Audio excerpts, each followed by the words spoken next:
The Deadly Farewell. The fluorescent lights flickered overhead as I walked through the sterile hallway of the hospital. I had worked here for years, the smell of antiseptic and the beeping of monitors ingrained in my senses. But lately, something felt different, something that always sent a chill down my spine. My patients came in all ages, but there was one little girl named Tira, perhaps the youngest patient in the hospital. Tira was a sweet child. She often wandered the halls and talked to other patients, though she was mostly alone. One night, while working a night shift, I was doing my rounds as usual. In the empty, long corridor, I heard two people talking softly. It was late, and all patients were supposed to be asleep. I followed the sound, which was coming from room 203. As I carefully opened the door to check, I saw her. Tira was standing near the patient's bed, smiling at me mysteriously and greeting me. But my sudden appearance didn't startle her at all. I reminded her that it was past bedtime and asked what she was doing there. She replied, "Nothing. I just came to say goodbye to George." George was the patient in room 203. He had recently undergone major surgery. Though Tira seemed calm to me, I noticed George's face. He looked terrified and extremely pale. When I turned to remind her and take Tira back to her room, she had vanished as quickly as if she'd never been there. The next day, I went home around 4 a.m. after my night shift ended. It was my day off, so I slept the entire day. When I returned to work and walked past room 203, I thought about checking on George. But when I opened the door, I found a different patient, and I was informed that George had passed away the previous day. I stood frozen in the hallway, suddenly remembering when I asked Tira what she was doing in George's room. She said she came to say goodbye. But why goodbye? Shouldn't it have been good night? Something was very strange. Every time I encountered little Tira, I would find her wandering the empty hallways at night, talking to someone or entering a room. At first, I was skeptical, but I noticed that her presence seemed to coincide with the moments just before a patient passed away. Could she possess the strange ability to know when someone was about to die? Then I searched the hospital records. Tira wasn't listed anywhere. There was no information about her being admitted, and no legal guardianship papers on file. I was stunned. I gradually became obsessed with Tira's story and started investigating her background. My suspicions grew when I learned from a nurse that Tira had died in the hospital just a few months ago after falling down the stairs. However, the nurse insisted the incident was ruled an accident, and the hospital never made it public. My mind reeled. How could Tira still be here if she was dead? I started piecing things together, and a chilling thought struck me. Perhaps Tira's spirit was still lingering here. One day, when I dozed off at my desk, I saw her. She was sitting, crying in my dream. I slowly approached Tira. Tira turned to face me, her pale face and empty eyes brimming with a profound sadness. She said, "I've been waiting for you, Dr. Cooper. You're the only one who can help me." I stood frozen, the air thick with fear, or perhaps confusion. I asked Tira, "Help you? Tell me how." Tira's ghost stepped closer, her small hand reaching toward me. She whispered painfully, The experiment killed me." I jolted awake at my desk, drenched in sweat from what I had seen. It was too real, like a cry for help. I knew I needed to act. I dug through old records, my hands trembling. I found it, just a copy, a part of a plan I'd never seen before. It all seemed to point to a dark secret. The deeper I delved into Tira's past, the more I realized her death was no accident. In reality, it was the result of an illegal medical experiment involving an unapproved drug to test the limits of human pain endurance and survival. Tira was selected as a test subject due to the influence of her adoptive father, a man working at the hospital as part of an underground network of unethical experiments. The drug used on Tira was untested and had horrifying side effects. Tira's death was the culmination of a cover-up to protect the hospital's reputation. One night, while working the night shift at the hospital, I heard strange noises, like a child crying, coming from the abandoned wing of the hospital. The sounds led me down a hallway that hadn't been used in years. My heart pounded as I pushed open a door, revealing a forgotten room. Tira stood there, her figure faint in the dim light, her eyes filled with sadness and pain. She told me that she couldn't leave, and that she had been trapped in the hospital ever since her death. Her spirit was tethered to the hospital, bound to the hallways, unable to move on until the truth about her death was revealed. Tira had guided other souls to the afterlife, but she herself was trapped here. When I made my final efforts to reveal the truth, the hospital management and the girl's adoptive father tried to discredit me, even going to great lengths to silence me by threatening my career. The hallways were empty, the hospital eerily silent. I walked through them, knowing they were trying to stop me. But I didn't falter, and I was determined to report everything to the authorities, ensuring that those responsible would be held accountable. As the authorities investigated, I stood in a patient's room, moonlight streaming through the window. I saw the silhouette of a little girl standing behind me. It was Tira, appearing now in a more peaceful form. She smiled, her eyes filled with gratitude. She thanked me, her voice gentle, as her figure began to fade away. Tira's departure finally brought clarity. The hospital faced public outrage, and the administration was forced to shut down. Her adoptive father was arrested for his involvement in the illegal experiments, and justice was served. Although Tira's ghost was gone, the darkness of the hospital remained, reminding me that the line between life and death, between justice and illegality, is often much thinner than we imagine. The Ghostly Tome. An old library stood at the edge of town, a structure with stone walls darkened by centuries of weather. Ivy covered the walls, and narrow arched windows allowed only the faintest. This was where Clara worked as the head librarian, a job she had cherished for over a decade. She always found solace in the silence, the smell of old books. But something had changed. Clara arrived early and approached the heavy wooden door. As she unlocked it, a shiver came over her, a feeling she had been experiencing more often lately. She took it as the cold of the morning and went inside. The library was still and silent, as usual at this hour. Clara moved through the familiar aisles, her footsteps echoing softly. She followed her routine, checking book returns and organizing new arrivals. The building's silence was comforting, yet today it felt oppressive, almost watchful. She made her way to the basement, where the rare and old books were stored. It was her favorite part of the library, but for some reason, they were often not taken out for reading. The basement was the coldest part of the library, and as Clara descended the creaky wooden stairs, she felt a growing sense of unease. The basement was dimly lit, the only light coming from a few flickering bulbs hanging from the ceiling. Shadows danced across the walls, and the musty smell of old paper was stronger here. She was searching for a book that a researcher had requested from her library. As she searched, she heard a faint rustling sound behind her. She quickly turned around, but saw nothing. She told herself it was just a rat. Clara continued her search. Finally, she found the book she was looking for, an old leather-bound tome with faded gold lettering. As she pulled it from the shelf, she felt a sudden, icy breeze brush past her. The lights flickered, and she heard the rustling again, louder this time, as if something was moving through the stacks.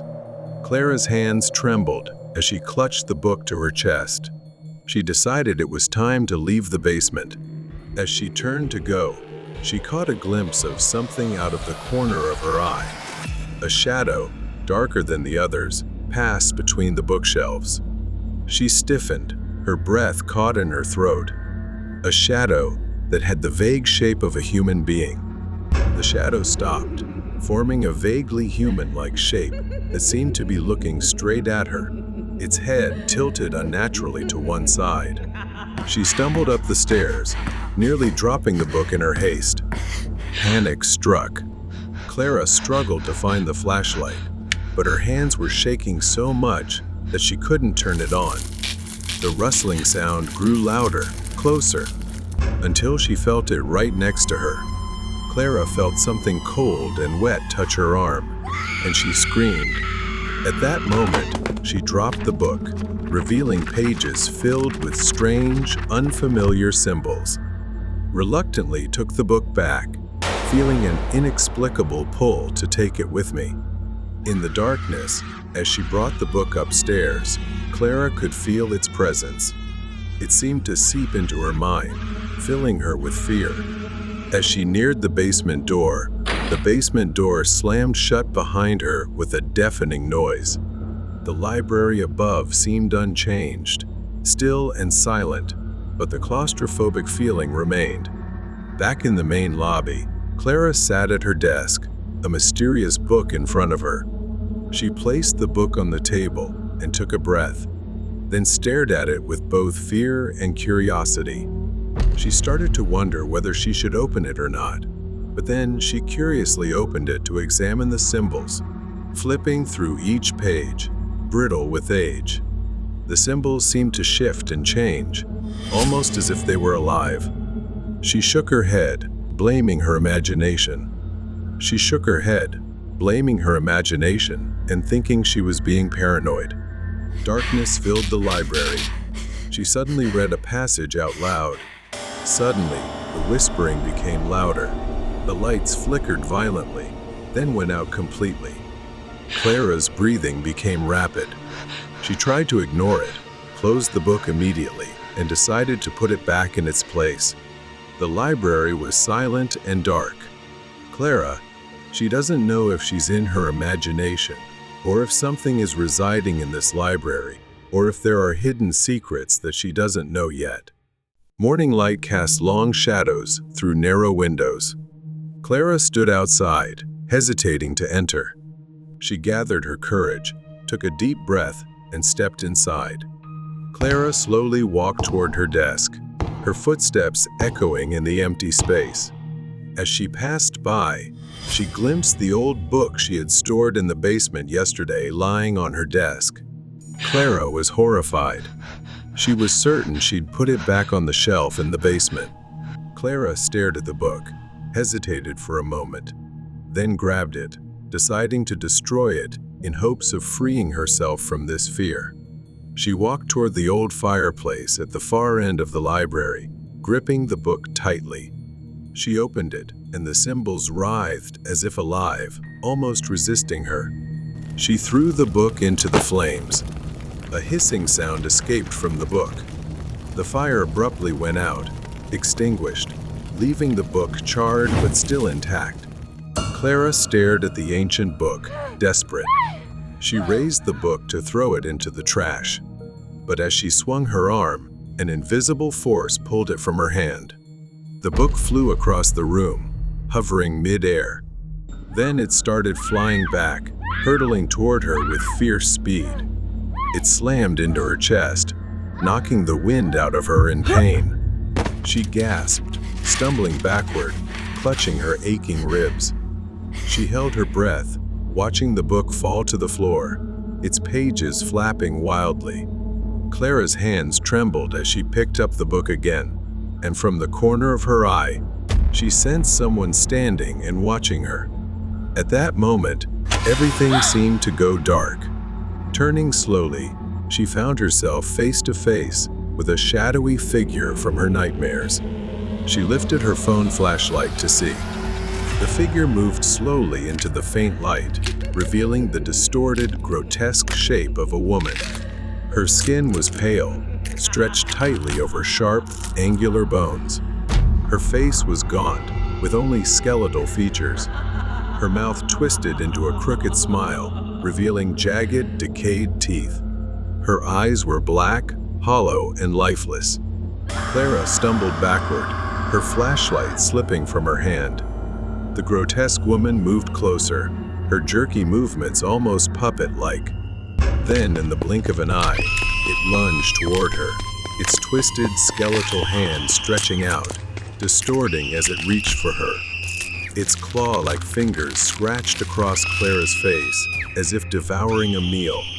Clara raised the book defensively, trying to fend it off, but the spirit lunged at her again. With its unnaturally elongated arm, it grabbed her shoulder once again, pulling her closer. Pain tore through her, as if her skin was being ripped apart. She tried to scream, but no sound escaped.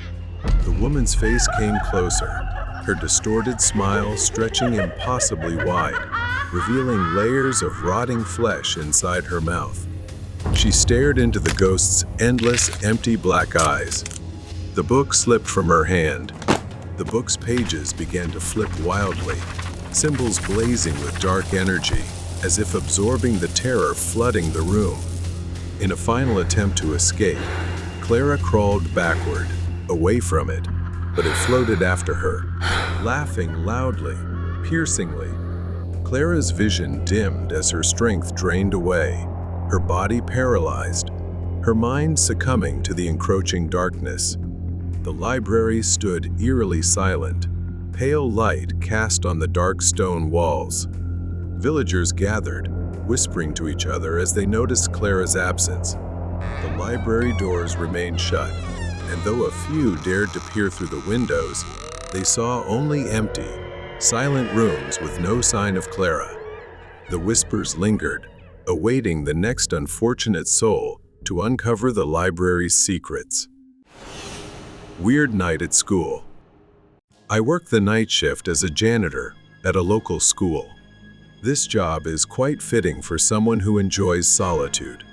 Just me, the empty school, and my mop bucket. I only talk to my coworker when absolutely necessary. Most of the time, we divide the school and don't see each other during the entire shift. One night, the school was completely silent. The only sound was the occasional echo of my mop hitting the floor. I've done this 1,000 times, but something about this night felt different, as though something was watching me from the darkness. I brushed it off and kept cleaning. I put on headphones, playing music low enough to still hear if someone was around, but everything seemed normal. I took a break to change the water in my mop bucket. When I returned, I noticed something strange. The wet floor sign I had placed earlier had fallen over.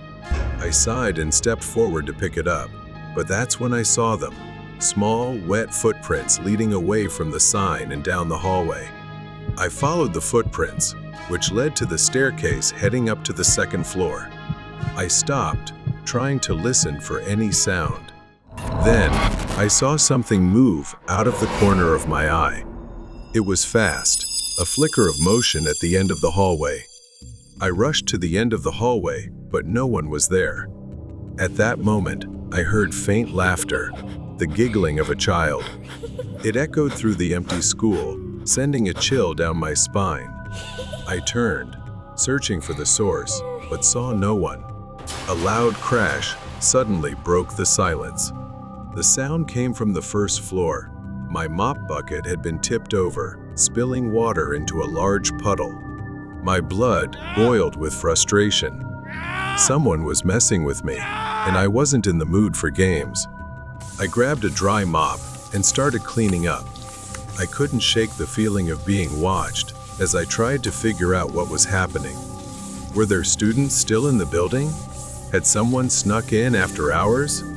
I decided to talk to my coworker. Maybe she had seen something too. She laughed and told me I was joking with her. She looked at me, completely puzzled, shaking her head. I've been here the whole time. I couldn't make sense of it. I left her workspace and went back to finish my shift. Another hour passed. I was trying to make up for lost time when, without warning, the entire school went dark. For a moment, I was surrounded by darkness. Then the emergency lights flickered on, bathing everything in a dim red glow. It felt like the entire building had turned into a horror movie set. I knew where the electrical room was, so I decided to head there.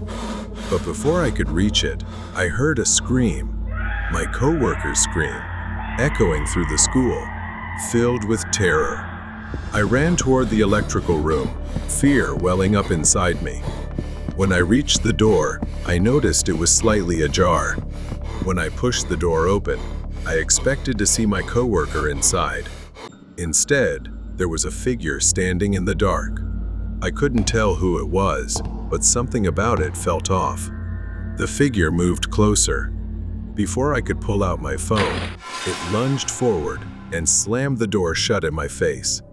Panicked, the first ran away. I needed to find my coworker. When I reached her area, her mop bucket was lying in the middle of the hallway, but she was nowhere to be found. I called out her name, but there was no response. The only sound was faint laughter, echoing again through the empty hallway. The whispers made me freeze. I turned quickly, gripping the mop handle tightly, ready to defend myself. I moved slowly and cautiously. Something was happening here, something I couldn't explain. I headed up to the second floor, where I had heard the laughter earlier. When I reached the hallway, I noticed something strange. The wet footprints, the same ones I had seen earlier, had returned. I stared at the small, damp prints, which seemed to be heading toward me. I ducked into the nearest classroom, slamming the door shut behind me. I leaned against it, trying to catch my breath, my hands trembling. That's when I saw the blackboard. Scrawled in large, jagged letters were the words, "Hello." Had someone come in here? But I hadn't heard anyone enter. Suddenly, I heard the door rattling. Something was trying to get in.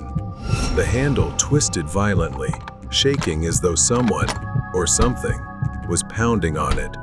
I backed away, gripping the mop handle like a lifeline. The pounding on the door stopped. I slowly crept toward it and pressed my ear against it. But there was nothing. I reached for the doorknob, turning it as gently as possible. I cracked the door open slightly and peered into the hallway.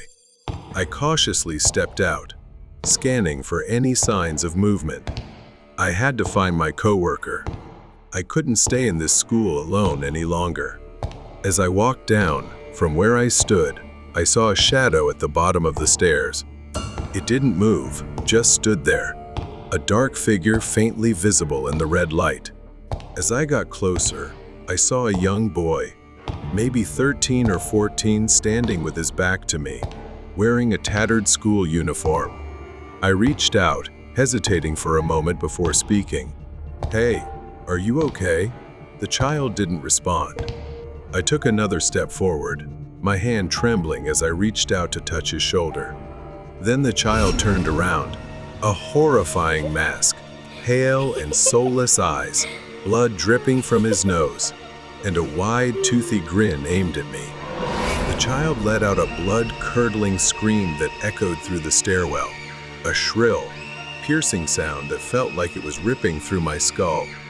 I staggered backward, dropping the mop. I ran as fast as I could down the hallway. I didn't care where I was going. I just needed to get out. The hallway seemed endlessly long in a horrifying way. I burst through the door into the gym. The gym was pitch black. I backed away from the door, my body trembling with fear. The footsteps stopped. The door remained shut. For a brief moment, I thought I was safe. But then, from the far corner of the gym, I heard it, a basketball bouncing. There, in the far corner, the child still stood, his face twisted into that eerie grin, holding a basketball and bouncing it slowly. Then the boy whispered, "Hello," his voice echoing through the empty gym. I stepped back, my legs trembling. The child took a step forward, then another. Each step was slow, deliberate, as though he was savoring the fear he was causing. I didn't think anymore. I bolted outside, running as fast as I could toward the parking lot. My legs felt like they would give out at any moment, but I kept running. I didn't stop until I reached my car. My hands shook as I fumbled with the keys, finally unlocking the door and jumping inside. As I started the engine, I looked back at the school. In one of the second-floor windows, I saw the child standing there, staring down at me with that twisted smile. I hit the gas and sped out of the parking lot. The image of that child burned into my mind. I didn't return to the school the next night. I never went back there again. The shadow of the truth of school. Everything began when rumors spread across the school about a series of students mysteriously disappearing. The administration remained silent, with no official statements, but whispers filled the hallways. Lena was a quiet, diligent student who often immersed herself in schoolwork. She loved solving puzzles, seeking answers to difficult questions, and spending hours reading books. Some people said the students had run away. Others believed something darker was happening. Lena noticed the growing number of empty seats in her class, the somber faces of teachers, and the whispered conversations among students created a heavy atmosphere, and a sense of unease loomed over the school. Lena, always logical, dismissed the idea of anything supernatural or strange. But when Anna, a classmate she'd known for years, vanished without a trace, Lena became increasingly curious. Anna was supposed to meet Lena at the library, but she never showed up. The next day, Lena discovered Anna had joined the list of missing students with no explanation. She started piecing together the timeline of the disappearances, observing the dates and times when students went missing. It was always the same. They disappeared after a specific time, during the late hours of night school, after extracurricular activities had ended. Lena's curiosity led her to the school library, where she found old newspapers describing similar cases from years ago. She discovered an old yearbook featuring photos of students who had been part of a club years ago. Strangely, many of those photos were now listed as missing in old newspaper articles. One evening, as she stayed late studying, she heard faint noises from the hallway. Curious, she peeked outside and saw a woman with long blonde hair running past. Strangely, she didn't recognize the woman, and the timing seemed odd for someone to be running around the school building. Curious and uneasy, Lena decided to follow her. She trailed the blonde woman through the dark hallways of the school, staying out of sight. The woman's behavior was erratic. She seemed scared and confused, as if fleeing from something. The woman ran toward a man. He was tall and well-dressed, but something about her demeanor compelled Lena to follow. It was unusual, almost fearful. Lena decided to follow the man. She watched them leave the building, heading toward a secluded area near the school. The two entered an abandoned building, and for a moment, Lena hesitated. She followed them into the eerie darkness of the building, but just as she was about to step inside, she heard the woman's scream echoing through the night. Lena froze in place. It was too late to turn back. She cautiously stepped into the dark hallway of the building, the cries from afar growing louder. She moved toward a faint light at the end of the hallway, emanating from a slightly ajar room. As Lena approached, she could see photos on the walls, featuring blonde-haired girls. The names of the girls were written beneath their photos, but one name made her freeze in her tracks: Anna. She was stunned to see her own photo, following that of the girl she had just seen. Lena scanned the room and saw two blonde-haired girls, and to her horror, one of them was Anna. Both girls were emaciated, their hair crudely chopped. And then, he began to approach. Lena quickly backed away as she heard the man's voice. Anna's voice echoed in the room. "Jack, please forgive me," she pleaded. her voice trembling with fear. Lena suddenly realized that this Jack was far from ordinary, and he was not someone she should confront. She needed to stay calm and avoid drawing attention. She decided to quietly leave. She left the abandoned building, found a safe spot, and quietly called the police. In the end, the truth came to light, and Jack was arrested. Investigations revealed that Jack had a troubled past. He was once a boy who was rejected by a blonde girl he loved. Jack was an unassuming, chubby boy with an unremarkable appearance. He confessed his love to a blonde girl, but she mocked him as fat in front of everyone and rejected his feelings. After years of bullying and humiliation, especially that public rejection, his anger grew. His hatred festered, and now, whenever he saw blonde-haired girls, he loathed them. Regardless of who they were, he imprisoned them, cut their hair, and starved them into frailty. Lena felt fortunate to have uncovered the truth early and lucky that she was not the next victim, along with those who came after. Horror story of school locker. Sure, here is the translation of your text into English. A few days ago, Anna attended a party. The police showed up, and everyone scattered. Anna took a shortcut, fell into the river, and has been missing since. When they found her, she was no longer alive. She had passed away. The principal asked Kat to clean out Anna's locker. It had been a week since the funeral, and A&A's. Mother still hadn't come to collect her belongings. Kat nodded, feeling both curious and fearful. Anna had been one of the popular girls, always surrounded by friends. The news of her sudden death had shocked everyone. She wasn't like that. I was quite shy and had almost no friends. She approached the locker, its dull gray door a stark contrast to the vibrant memories of its owner. She twisted the combination lock, and with a metallic click, it opened. Inside, the locker was neatly organized. It only took her a few minutes to scoop Anna's belongings into her backpack. There were just a few textbooks, a small makeup pouch, and a neatly folded scarf remaining. As she reached in to gather the items, a strange gust of wind brushed against the back of her neck, sending a shiver down her spine. She glanced around, but the hallway was empty. She picked up the scarf, its silk smooth and cool. She remembered that Anna always wore this scarf like a treasured possession. It seemed that she really loved it. Suddenly, a whisper echoed in the confined space, telling her that the scarf was beautiful and would suit her perfectly. Her heart pounded. Perhaps she had imagined it. She continued cleaning the locker, but the unease lingered. As she closed the door, the whisper came again, more insistent this time, telling her, "Wear it always, and everyone will admire you." How could she refuse?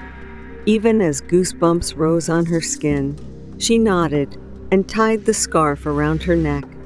Although it was silk, it felt heavy, pressing down on her bones. Kat looked up at the mirror and almost screamed.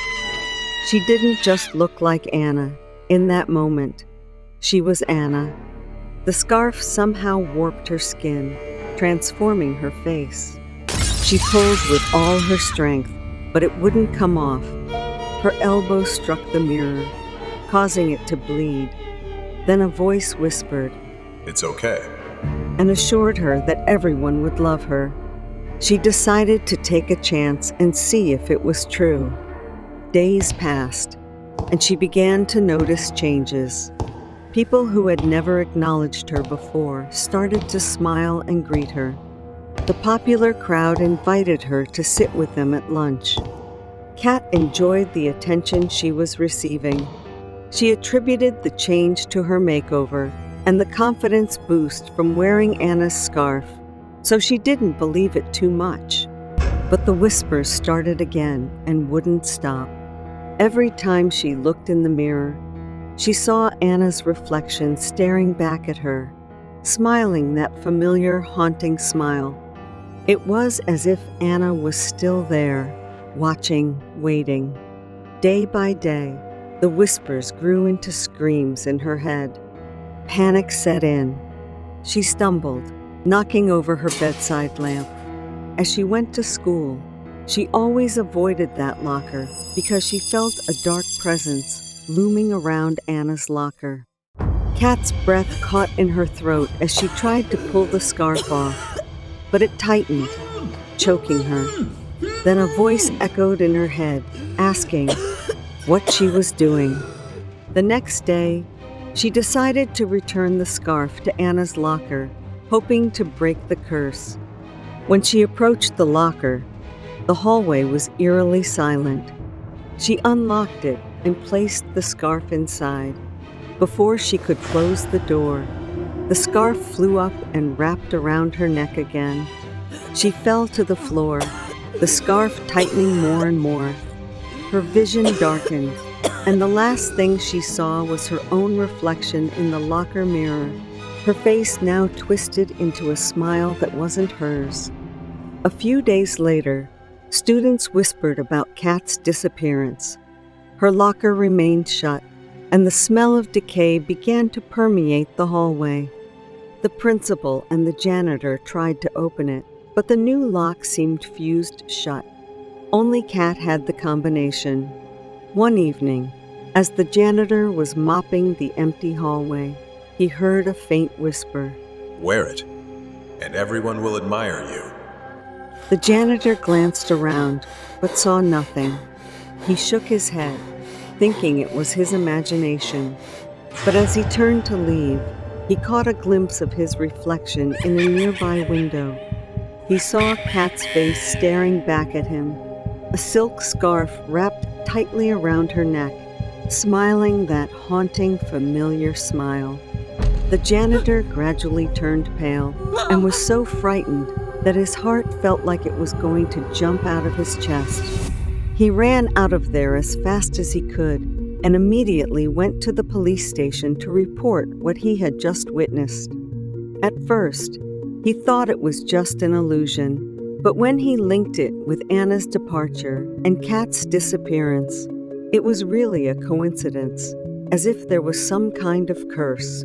Sometime later, the police came and took the cabinet out of the school. The mystery of Kat's disappearance and the scarf remains a mystery that no one wants to talk about. The crazy mother on campus. Exam season had arrived, and normally our school library would close, but because of the exams, the school decided to keep it open until midnight. My house is not far from the school, so instead of studying at home, I prefer to study in the quiet and peaceful library. That day, I left home at 6 o'clock, engrossed in my studies, and didn't realize that it was already 10 p.m. I had never stayed this late before. The ticking clock was loud, each second echoing in the emptiness, signaling that it was nearly midnight. Strangely, there were hardly any students studying at that hour. It was absolute silence. I finished my work and headed home. The library is at the end of the hallway, so as usual, I walked down the long, dark corridor of the school. But today, I felt an unusual chill in the air. It was empty and the silence was suffocating. I walked through the hallway and quickly approached the exit. I walked fast, the sound of my footsteps echoing ominously. The once familiar campus now felt strange and frightening. The trees swayed gently in the wind, their branches like skeletal fingers reaching out. The path narrowed as I entered the school garden, the lights becoming fewer. A sudden loud snap of a branch made me stop dead in my tracks. I spun around, heart racing, but saw only shadows. Exhausted and hungry, I could barely walk properly. I kept my eyes on the ground as I walked. From the darkness, a figure emerged. It was a woman walking with a strange, crippled gait. Her legs seemed twisted, making it difficult for her to walk. She moved like a zombie. Now I was close enough to see her clearly. Her clothes were torn and filthy, her hair hanging in tangled clumps around her ghostly pale face. My heart pounded in my chest as the woman limped toward me, her eyes staring as if she wanted to pounce on me. I backed away, fear enveloping me. The uneven footsteps of the woman grew louder, echoing in the empty night. She pursued me relentlessly. I ran aimlessly until I reached the school parking lot, desperately searching for a place to hide. The parking lot was eerily empty. I hid behind a car, my breath coming in ragged gasps from the exhausting chase. But she did not tire. She searched for me with a crazed determination. From my hiding spot, I saw the woman moving past the cars, her head turning from side to side, searching. I felt truly terrified and breathless. The woman stopped near my hiding place. I held my breath, afraid to make a sound, and prayed she wouldn't see me. Thankfully, she just stood there, scouting the area, and then turned and continued moving. Seizing the opportunity, I bolted from my hiding spot, running towards the dormitory.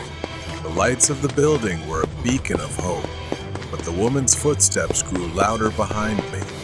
I didn't care about anything else. I just ran, fearing for my life. I reached the dormitory entrance, my hands shaking as I fumbled with the keypad. I could hear the woman's labored breathing right behind me. Finally, the door clicked open, and I rushed inside, slamming it shut behind me. I leaned against the door, gasping for breath. I looked through the glass, but the woman was nowhere to be seen. The campus was dark and silent. I collapsed onto my bed, my mind racing with the terror of what had just happened.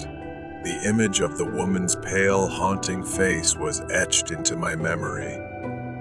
The next morning, I was determined to find out more about what I had experienced. I asked the groundskeeper who tended to the school's garden. He looked quite old, so I thought he might know something. I asked him, and he said that in 1998, there was a 32-year-old woman who had a 20-year-old daughter who also attended this school. One day, while playing with her friends, the daughter mysteriously had an accident on the school grounds and died. The mother couldn't bear the thought that her daughter might have been bullied or something terrible had happened to her that she didn't know about. Losing her daughter drove her mad, and she would appear and disappear erratically. I decided I would never walk alone on the school grounds again. For the sake of my safety, the danger was too real and could strike at any moment. The school's isolation room. It was 3 years ago that I had a memorable experience in my life. I am a musician and a member of my school's music club. I was often invited to participate in performances at music camps and workshops. That year, I was invited by a school in the suburbs. At the beginning, I felt very happy and excited to be surrounded by friends who shared the same interests and passions as me. As the bus rolled into the town, I noticed the place was quite lively, but that pleasant feeling didn't last long. Within minutes, the bustling noise disappeared. I looked out the window and realized we were entering a dense forest. All I could see were countless trees, and it seemed very quiet. Finally, after a few hours, we arrived. The school appeared before us, and it looked quite mysterious.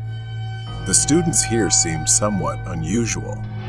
They wore their uniforms neatly and strictly, though the fashion was a bit outdated, like from a decade ago, but their expressions were like they were soulless. They glanced at us with cold eyes whenever we passed by.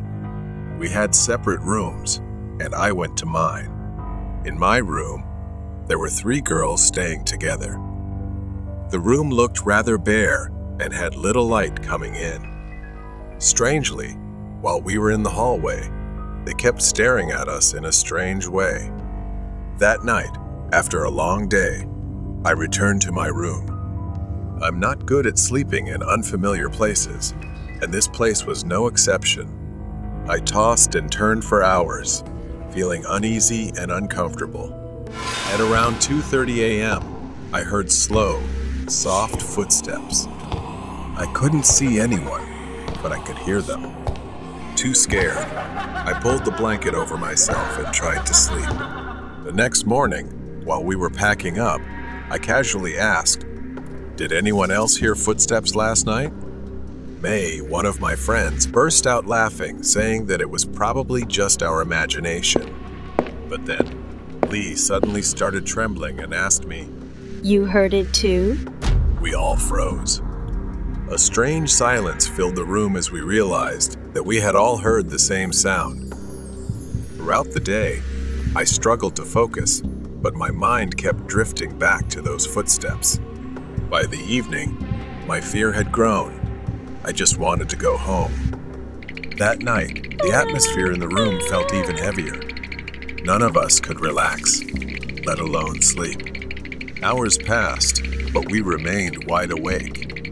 Lee eventually fell asleep. May and I stayed up, whispering to each other to distract ourselves. It was just after 2:30 a.m. when the footsteps started again. This time, they were louder, clearer. I broke out in a cold sweat, and goosebumps covered my skin. The footsteps grew closer. Both of us pulled the blankets over our heads, trembling, hoping that whatever it was would leave us alone. Then, I felt it, a light touch on my arm. My breath caught in my throat from the chilling sensation.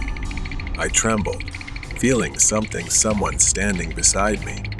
I have no idea how long we stayed like that. It was truly a nightmare. The final day at the school seemed to drag on, exhaustion and fear weighing on us. We were drained. As we boarded the bus, the students still stared at us, just like when we first arrived, for no apparent reason. It felt as though they knew something we didn't. On the way home, May fell ill. The bus driver glanced at us through the rearview mirror and said something I will never forget. I can't believe you actually stayed overnight in that school. Later, we searched for information about the school and found forums where people were discussing it. It turned out that the room we stayed in was called the isolation room.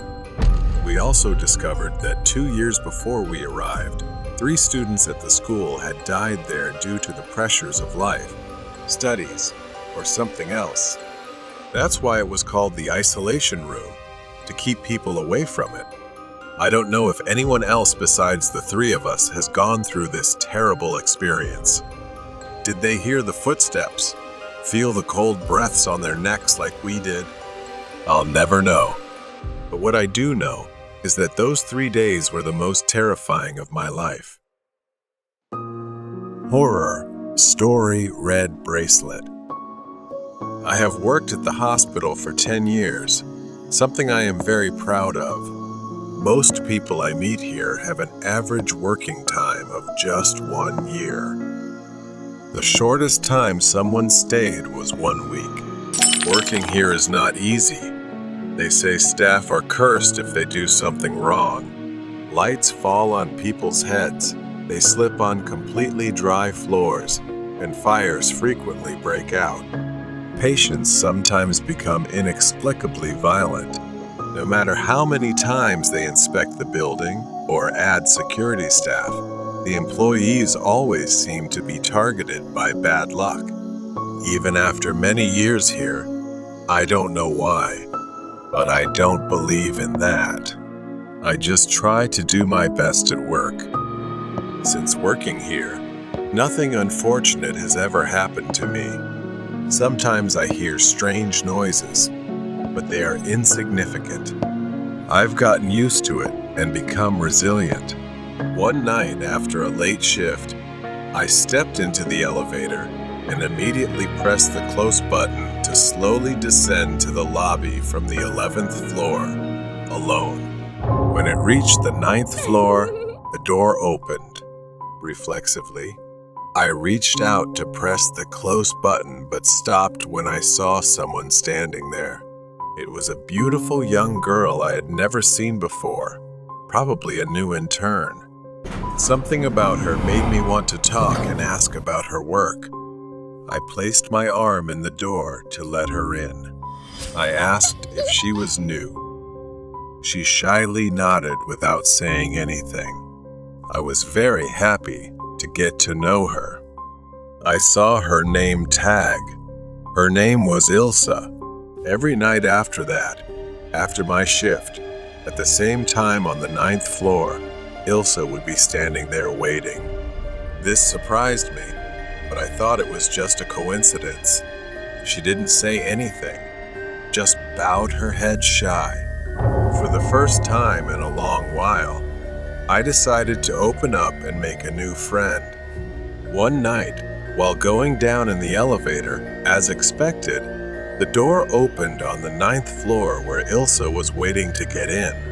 I decided to ask if she would like to have a drink with me. As soon as she stepped in, she heard a loud noise at the end of the hallway. Both of us looked out.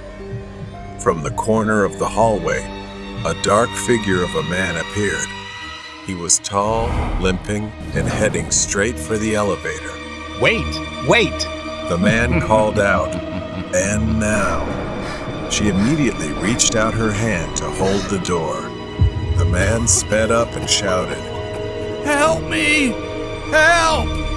As the man got closer, my stomach began to churn. Wait, something wasn't right with me. The man was now just a few steps away from the elevator. He waved at us, revealing a red wristband that was bleeding. I immediately pulled Ilsa back and closed the elevator door. He pounded on the door continuously. I recalled the cold, clinical atmosphere of the morgue. The bodies lay on metal slabs, each with a red wristband. The image of a young girl's lifeless hand, limp from the weight of the wristband, flashed through his mind. His heart pounded, a mix of confusion and fear. The elevator swayed, bringing Jazz back to the present. He looked at Ilsa again. She slowly and coldly said, Why did you do that? Why didn't you help him? I replied, I couldn't help him. He was wearing a red wristband, which is only for the deceased in the morgue. She didn't speak. Then suddenly, she pressed the button to go down to the warehouse basement. Even I rarely go down there alone. I followed Ilsa down a narrow, dark corridor he hadn't noticed before. The walls were adorned with old, faded photos of patients and staff, all wearing red wristbands. The air grew colder. Then her hand fell down, revealing a red wristband. Her back was covered in numerous torn shirt marks. I froze, wondering what this was. Dizzy, dreaming perhaps. I started screaming loudly, and she gave me a horrifying smile. At that moment, all I could do was run for my life, and she kept slowly following me. When I reached the elevator door, I pressed the button frantically, uncontrollably. But the elevator didn't open. My breathing was so rapid I couldn't control it. I just stood there, eyes closed, praying. I held my breath because she was only a few meters behind me, walking slowly. Without waiting any longer, I had to find the emergency exit to run up to the first floor. I ran like I had never run before. Thank God I escaped that dreadful, terrifying place. I might have stayed there too long. It was probably time to leave. The next day, I quit my job. Years later, after I left, I learned that it had been officially abandoned without any explanation. It was a horrifying and unforgettable experience for me. The freak in the morgue. The coldest place in the hospital is likely the morgue. Stainless steel drawers holding the dead stretch out like a cold, metallic labyrinth. The air is thick with the scent of antiseptic. I am a forensic pathologist. Today, I'm on shift, preparing my tools for my work. Tonight, I noticed something strange. Foreign objects have appeared during autopsies before, like a rusted coin or a few plastic beads. This isn't the first time something unusual has shown up during an examination. I stepped into the storage room, searching for some necessary items, but a few tools were missing. My eyes were drawn to a drawer slightly ajar. I pulled it open to find an empty space, feeling like something was missing, but I couldn't immediately identify what. A strange feeling washed over me, and I couldn't quite grasp what was happening. I hurried out, moving quickly down the dark hallway. I saw something move in the shadows. A hunched figure, resembling a man, dressed wildly with disheveled hair, was obsessively examining some medical equipment laid out before him. I couldn't believe my eyes. Horrified, I saw a clump of hair, a severed finger, and other small body parts. He held them as if worshiping and collecting them. I felt nauseous and disgusted by him, but I forced myself to stay because I knew I needed to do something. I hadn't finished my work yet. Suddenly, the man stopped and looked around, sensing something. I held my breath, praying I hadn't been seen. I rushed to the office, my hands trembling as I called the police, reporting the break-in and what I had witnessed. The dispatcher on the other end sounded shocked, but assured me that help was on the way. I hung up the phone, but I couldn't get that horrifying image out of my mind. Who was he? And what was he doing? Suddenly, while trying to find a place to hide, he spotted me and chased after me as if he wanted to make me his next victim, the next piece in his collection. I ran as fast as I could, desperately searching for a place to hide. Fortunately, the police arrived just in time, and perhaps he realized that it was no longer just the two of us. He became distracted, giving me a chance to escape. I managed to escape and crouched behind the desk, eyes fixed on the door, counting every second until the police arrived. The police burst in and found the intruder in a frenzy, as if he had lost his mind. He was caught off guard, his crazed eyes wide with panic. The officers quickly subdued him, wrestling him to the ground as he snarled and fought like a cornered animal. They handcuffed the man and began searching the area where he had been, uncovering his gruesome collection of stolen medical tools, body parts, and a disturbing array of personal items taken from the corpses. His twisted obsession and grotesque passion were fully revealed. I stepped out of the room, still trembling, as the police led the intruder away in handcuffs. The man glared at me with pure hatred. The morgue, once a place of routine and order, had become a site of horror, tainted by human depravity. As the first light of dawn broke, I stepped outside, knowing I had done the right thing and acted quickly. The dead had already suffered enough, and it would have been a tragedy if they were not kept intact. I turned back to the morgue, locking the door one last time. The memory of that night would haunt me, but it was over. I had survived the worst. The old classroom was sealed off. It was my senior year of high school when the rumors about room 217 started circulating. Room 217 was an old, unused classroom tucked away at the end of the third-floor hallway, sealed off for as long as anyone could remember. The door was always locked, the windows covered in thick layers of dust. Students whispered about it in hushed tones, claiming it was haunted, though no one seemed to know why. One rainy afternoon, after staying late for an after-school project, my curiosity got the best of me. My friends had all gone home, and the school was eerily quiet. As I packed up my things, I realized I had left my notebook in the library. On my way back to get it, I wandered down the third-floor hallway, my footsteps echoing off the walls. The scene was so empty and scary. When I reached the end of the hall, there it was, room 217. The door looked like it hadn't been touched in years, the wood cracked and the brass handle tarnished. But to my surprise, as I approached, I heard a faint noise coming from inside, indistinct whispers. I stopped dead in my tracks, straining to hear more clearly. It was unmistakable. Someone or something was whispering behind that door. My pulse quickened as I stood there, unsure whether to leave or investigate. Against my better judgment, I reached for the doorknob, fully expecting it to be locked.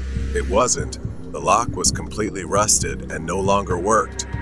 The door creaked open with a low groan, revealing the dark, abandoned classroom inside. Desks were scattered haphazardly, chairs overturned, as if the room had been left in a hurry.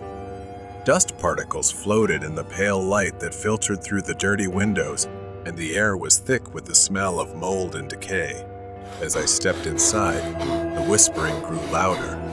It seemed to come from every corner of the room, though I couldn't make out any specific words. I scanned the room, but there was no one there. My heart raced, my hands trembling as I reached for the nearest desk, half expecting something to leap out at me. Suddenly, the door behind me slammed shut with a deafening bang. I spun around, my breath catching in my throat. I was locked in. The whispering grew frantic, almost angry, as if the unseen voices were arguing among themselves. My chest tightened with panic, and I backed away toward the windows, desperate to find a way out. But the windows wouldn't budge, sealed shut by years of grime and rust. Then I saw it. On the far side of the room, scrawled in jagged, uneven handwriting on the chalkboard, was a message: "Get out." The air grew colder, and the whispers intensified. They were louder now, furious, as if urging me to leave. But the door remained locked. My head spun, the pressure building in my ears. I was trapped. My legs felt like they were rooted to the floor, and fear gripped me like a vice. In a last desperate attempt, I ran to the door and yanked at the handle, but it wouldn't budge. The whispers were deafening now, like a chorus of angry voices all speaking at once, filling the room with their fury. I felt a cold breath on the back of my neck, and every hair on my body stood on end. Just when I thought I would pass out from fear, the door swung open with a violent force, and I stumbled out into the hallway. The whispering stopped instantly, leaving behind an oppressive silence. I didn't look back. I ran down the stairs, out of the building, and straight home without stopping. The next day, I told a teacher what had happened, hoping they would check the room. But when we returned to room 217, the door was locked once more, and the classroom looked undisturbed. No one believed my story. For the rest of the year, I avoided the third floor altogether. But even now, years later, I still hear the whispers in my nightmares. Something was in that room, something that wanted me gone, and I'll never forget the terror that filled my heart in the whispering classroom. The Haunting of Jefferson High. Jefferson High School was an old building with a rich history. It had been around for over a century, with stories of hauntings passed down from generation to generation. As a senior, I never believed the tales until the night I decided to stay late to finish a project. It was a stormy evening, a perfect setting for a horror story. The rain pounded against the windows, and thunder rumbled in the distance. The school was eerily silent, with only the occasional creak of the old wooden floors breaking the stillness. My friend Emily had promised to stay with me, but she bailed at the last minute, leaving me alone in the dimly lit library. I was deep into my research when I heard it, a faint whisper. I looked up, scanning the rows of bookshelves, but saw nothing. Shaking it off as my imagination, I continued working. The whisper came again, louder this time, and I could make out words. Help me. My heart raced as I stood up, the sound seemingly coming from the far corner of the library. Clutching my phone for light, I walked towards the sound. As I neared the corner, the air grew colder, and the whispering grew more desperate. I turned the corner and saw an old, dusty book lying on the floor. The whispering stopped. Oh. Hesitantly, I picked up the book and opened it. Inside, there were handwritten notes dating back decades, detailing the mysterious disappearance of a student named Sarah Mitchell in 1953. According to the notes, Sarah had stayed late one night to finish a project, just like me. She was last seen in the library, and rumors had it that her spirit never left. Chills ran down my spine as I read about strange occurrences reported by students over the years, books flying off shelves, cold spots, and whispers for help. Suddenly, the lights flickered, and the temperature dropped even further. I turned around to leave. The library door slammed shut on its own. Panic set in as I rushed to the door, pulling with all my might, but it wouldn't budge. My phone's light flickered, and in the dim glow, I saw her. A translucent figure of a girl standing by the window, her eyes filled with sorrow. Help me. She whispered again, her voice echoing in the empty room. I froze, unable to move or speak. Sarah's ghost floated closer, her hand reaching out to me. In a flash, images flooded my mind. Her being locked in the library, crying for help, and eventually succumbing to despair. Summoning all my courage, I asked, "How can I help you?" Grabbing a pen, I wrote down her final words as she dictated them to me. She spoke of feeling trapped, alone, and scared, and how she longed for someone to find her. As I finished writing, the room grew warmer, and the oppressive feeling lifted. Sarah's ghost smiled faintly before fading away, leaving me alone in the now silent library. The door creaked open, and I knew she was finally at peace. The next day, I reported the incident to the school authorities, who were skeptical but intrigued. They placed the book in a display case in the library, honoring Sarah's memory. Jefferson High was still old and creaky, but from that day on, the whispers for help ceased, and Sarah Mitchell's spirit was finally free. Scary story in the hospital. Nana. She is a nurse with experience working with elderly patients at a geriatric hospital. Today is her extra shift, so she is severely sleep deprived. She was assigned to the Alzheimer's ward. The patients in this ward love her very much. Tonight, Nana is attending to some patients. but one of them makes her more uneasy than the others. Her name is Len. Not only that, this is a poorly lit hospital room. The air is thick with the smell of antiseptic, mixed with a faint musty odor that sometimes gives her goosebumps and makes her shiver. This is her first night working with Mrs. Len. Len is a middle-aged woman with messy hair and wide, fearful eyes. Every time she enters the room, Len starts talking about the voices she hears and the man in black in the corner of the room. Another woman in the room had requested the curtain to be drawn before her shift started so Len wouldn't be disturbed. The shift starts around 9 p.m., and most patients are asleep by 11 p.m., but not Len. Whenever she calls her in, she speaks with a trembling voice about the voices she hears. The man in black keeps staring from the corner of the room, which frightens her a bit. She has to reassure herself that it's just the medication. She believes that in Len's mind, she is seeing and hearing these things and feels very empathetic. Just imagining those things is very scary. She tries her best to help Len calm down and sleep. Len calmed down and fell asleep after a while. When most of the patients have fallen asleep, time seems to pass very slowly. The corner of the room appears darker, the shadows thicker, and now it has become suffocatingly silent. 1 or 2 hours later, while Nana was in the equipment room to get some supplies, I heard something in the room. The room was quite small and relatively quiet. Strangely, she had closed the door.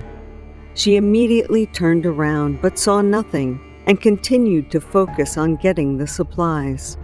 She tried to focus, but Len's silent warnings echoed in her mind, creating a sense of unease. A moment later, she suddenly felt a cold chill down her neck, as if a hand touched both of her shoulders. Nana looked down at her shoulders and then screamed loudly, but there was nothing there. She looked around and checked the door. There was no one in the room, but she felt a large presence gripping her shoulders. With no other choice, she had to complete her work. She continued loading items onto the cart until it was full. When the supplies were full, the single light bulb above her flickered, casting erratic shadows on the walls. Nana glanced at a moving shadow reflected on the wall in front of her. She turned around and saw a faint human silhouette reflected in the glass window of the storage room door. The figure was not clear, but its presence was unmistakable. It stood completely still, watching her. Her breath caught, and her hands began to tremble. As she slowly approached, she started screaming loudly and collapsed to the floor, her heart pounding as she saw the man in black standing there, smiling eerily through the glass. The scream was loud enough to wake everyone up. The man disappeared from view through the glass door, and a few seconds later, the door opened, and one of her colleagues helped her up. She immediately asked about the man, but there was no one else there besides the two of them. The scream had awakened Mrs. Len, and when she walked in, Mrs. Len was holding her head, repeatedly talking about the voices, the laughter, and the screaming. Nana asked her what the man in black looked like, if he was smiling strangely. But Mrs. Len just focused, frowned, and looked at the corner of the room, terrified. She then said, "How do you know?" And Nana began to feel scared, her heart racing, thinking it might be true. Mrs. Len started screaming to be taken out of there and urged to be removed quickly before he arrived. The other nurses came in and tried to help her calm down. That night, due to unstable mental health and overwhelming fear, every creak and groan of the old building startled her. Her nerves were tense and painful. but she vowed to protect her patients from any darkness lurking in the shadows. Determined to find the source of this evil presence, Nana, with a sense of medical duty, returned once more, summoning all her courage as she descended the creaking basement stairs, the air growing colder with each step. She found herself in a forgotten basement room, filled with dusty old medical equipment and shelves lined with ancient books. In the center stood an old mirror covered in a thick layer of grime. Nana approached the mirror, feeling a powerful, oppressive energy emanating from it. Suddenly, a dark figure appeared in the reflection, clearer and more terrifying than ever. Realizing the figure was bound to the mirror, Nana frantically searched the room and found a ritual doll on one of the shelves. An inscription indicated it could be used to banish the spirit. Gathering all her courage, Nana placed the doll down and recited a prayer she had learned as a child, hoping to expel the evil presence. The shadows wavered, and the figure seemed to weaken. But it wasn't enough. The figure screamed in rage as she pressed the cross and the doll against the mirror. The glass shattered with a piercing sound, and the figure disintegrated. The room began to warm, the oppressive feeling dissipating. Everything gradually felt lighter. Everything was strangely quiet and peaceful. A few days later, Len improved and was discharged from the hospital. Nana continued her work with a new purpose, always vigilant for potential encounters with the otherworldly. This was also a testament to the power of courage and the triumph of light over darkness. Screaming in the crematorium. I work at the morgue in the crematorium area. It's not exactly the most glamorous job, but it helps me pay the bills, and that's what's important to me. Plus, I don't exactly hate working there. I've never been the most sociable person, so at least I don't have to deal with many people. Technically, my job isn't much different from filing paperwork in an office job. The tasks involve checking tags on bodies to ensure everything is in its rightful place, placing a body in, cleaning one of the machines for another body, and collecting the ashes. I have to admit, though, that sometimes this job can be a bit more gruesome than office work, especially when dealing with a severely decomposed body or a dismembered cadaver from a medical case. But I've gotten used to things like the smell of burning flesh, human ashes on my clothes, and so on. It was one of those days when I was working alone. We had 5 bodies to cremate and 3 machines. I had placed 2 of the bodies in the machines and was waiting for them to finish. It would take about 2 hours to cremate one body. Bodies can make sounds when they're burning. Sometimes it's moans or hissing noises. These are just the sounds of gases escaping from the body, a pretty unsettling part of the decomposition process that no one really talks about. But I've mostly learned to tune those sounds out. I had just checked the ID on the body I had placed into the machine, a tiny old woman who had arrived the day before. Her name was Hylis. She had died from a fall and had a horridly long gash on her head. She was definitely dead when I placed her on the conveyor belt. My attention was on the body I had just put in, and as I listened, I could hear it, the faint, indistinct sound of a weak scream. I had never heard a dead body scream before. I thought it was just the air escaping or something like that, so I shrugged it off and went back to preparing the next body. But then I heard a knocking from inside one of the machines. I froze for a moment, and my heart began to race. I turned back to Hylis's machine. She had been burning for nearly an hour. Her body should have been nothing more than charred bones. Yet, I could see movement, hear the banging. The screaming started again, this time louder. My hands trembled as I tried to make sense of what was happening, but the banging grew more intense, and the scream turned into a desperate, raspy voice, choking out the words,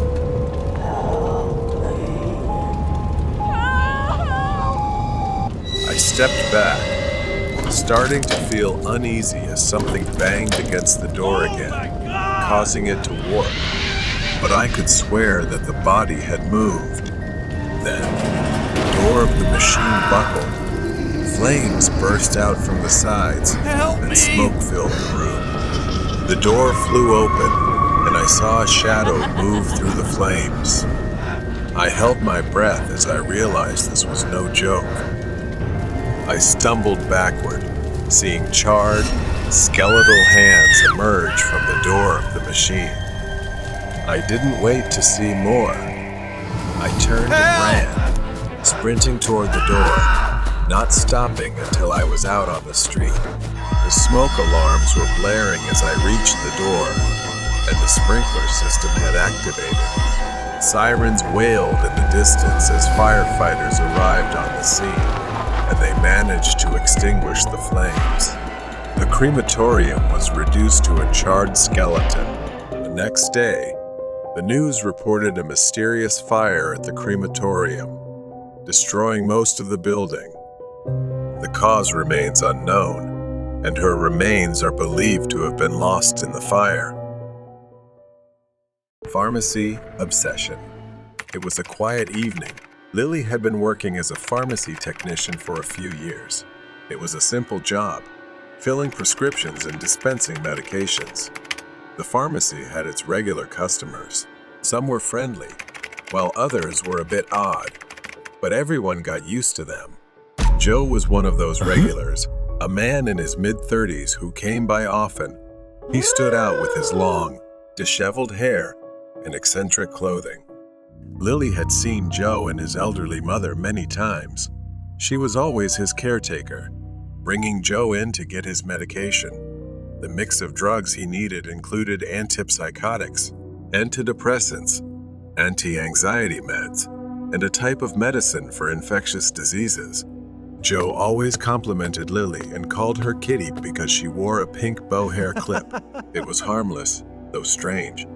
Lily would politely smile, chat, and give him his medication. He never made her feel unsafe. One day, Joe's mother came alone. She looked tired, older than before. She told them that Joe wasn't well. He had stopped taking his antipsychotic medication and was becoming unpredictable, sometimes even aggressive. She could no longer control him. The court had declared Joe unfit to make decisions, so he was admitted to a mental health facility. Lily felt a bit sad, missing the familiar face, but relieved knowing Joe was being taken care of. For months, they didn't see Joe. The facility's staff regularly picked up his prescriptions, and life at the pharmacy went on as usual. Then, one Friday night, everything changed. It was late. Only she and another female colleague were working. The store was quiet, as it often was on Friday nights. Lily was reading a magazine at the counter.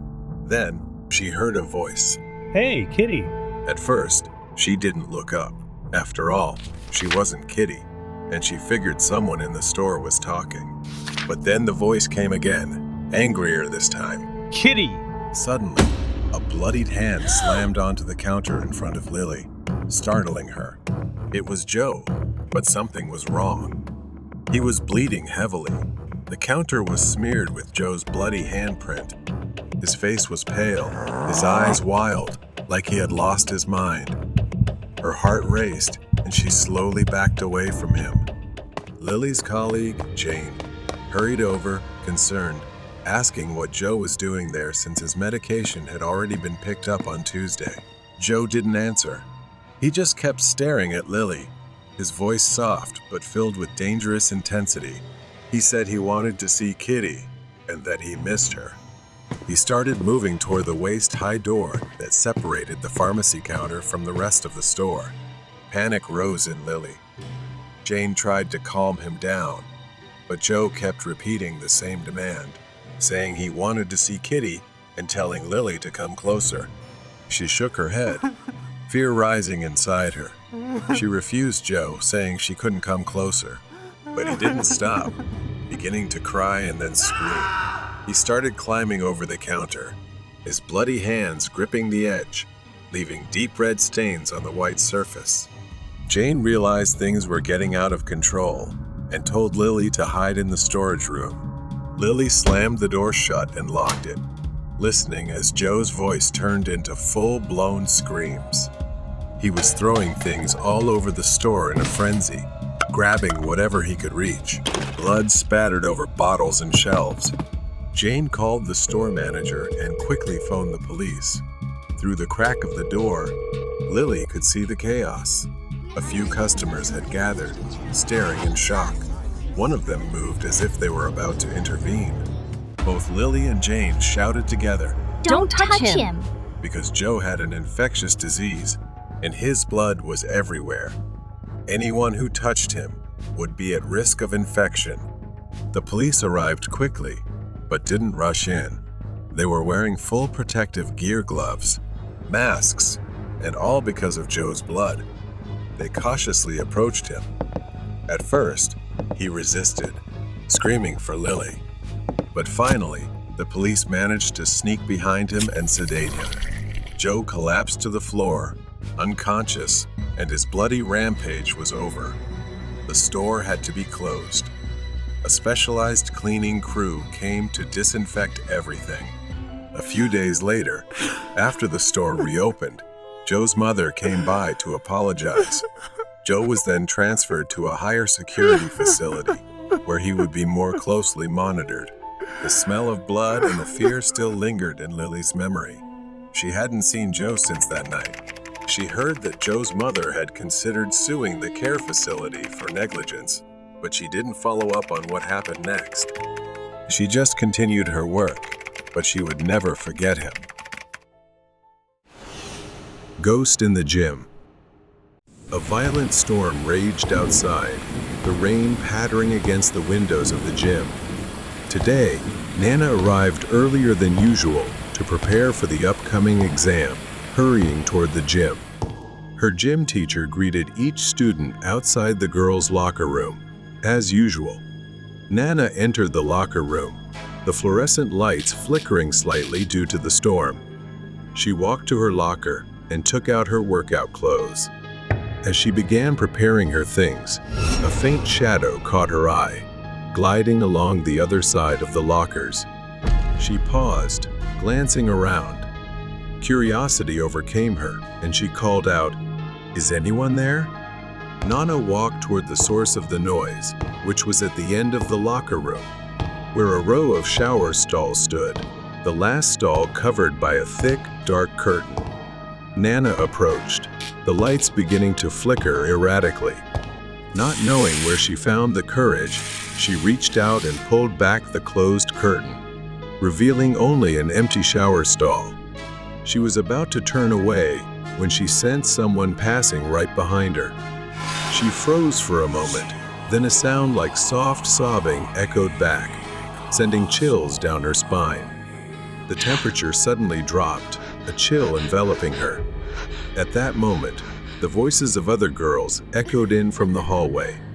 Nana temporarily felt relieved as she stepped out of the shower area and saw a group of students walking by. She asked if they heard someone crying, but the girls exchanged puzzled glances and shook their heads. She returned to the gym class, where everyone was gathered. Suddenly, a terrified scream echoed throughout the gym. A fellow student named Lee ran in, her face pale and filled with fear. She collapsed to the floor, tears streaming down her face. The gym class fell silent as everyone stared in horror, confused and frightened. As the teacher pressed Lee to explain, she trembled, describing a horrifying scene she told of a baby, covered in blood, appearing in the bathroom and standing there crying. After class, Nana decided to stay behind for extra practice. She walked alone to the entrance, when she suddenly noticed a key lying on the floor and the gym door ajar. A dark sense of unease washed over her as Nana stepped into the dimly lit room. She tried to turn on the lights, but they seemed to be out of order. Determined to push past her fear, Nana decided to prepare for the upcoming swimming exam. She walked to the pool area, the dim lights reflecting off the water. As she approached the pool, she heard a nearby sobbing voice, that of a girl, weak and sorrowful.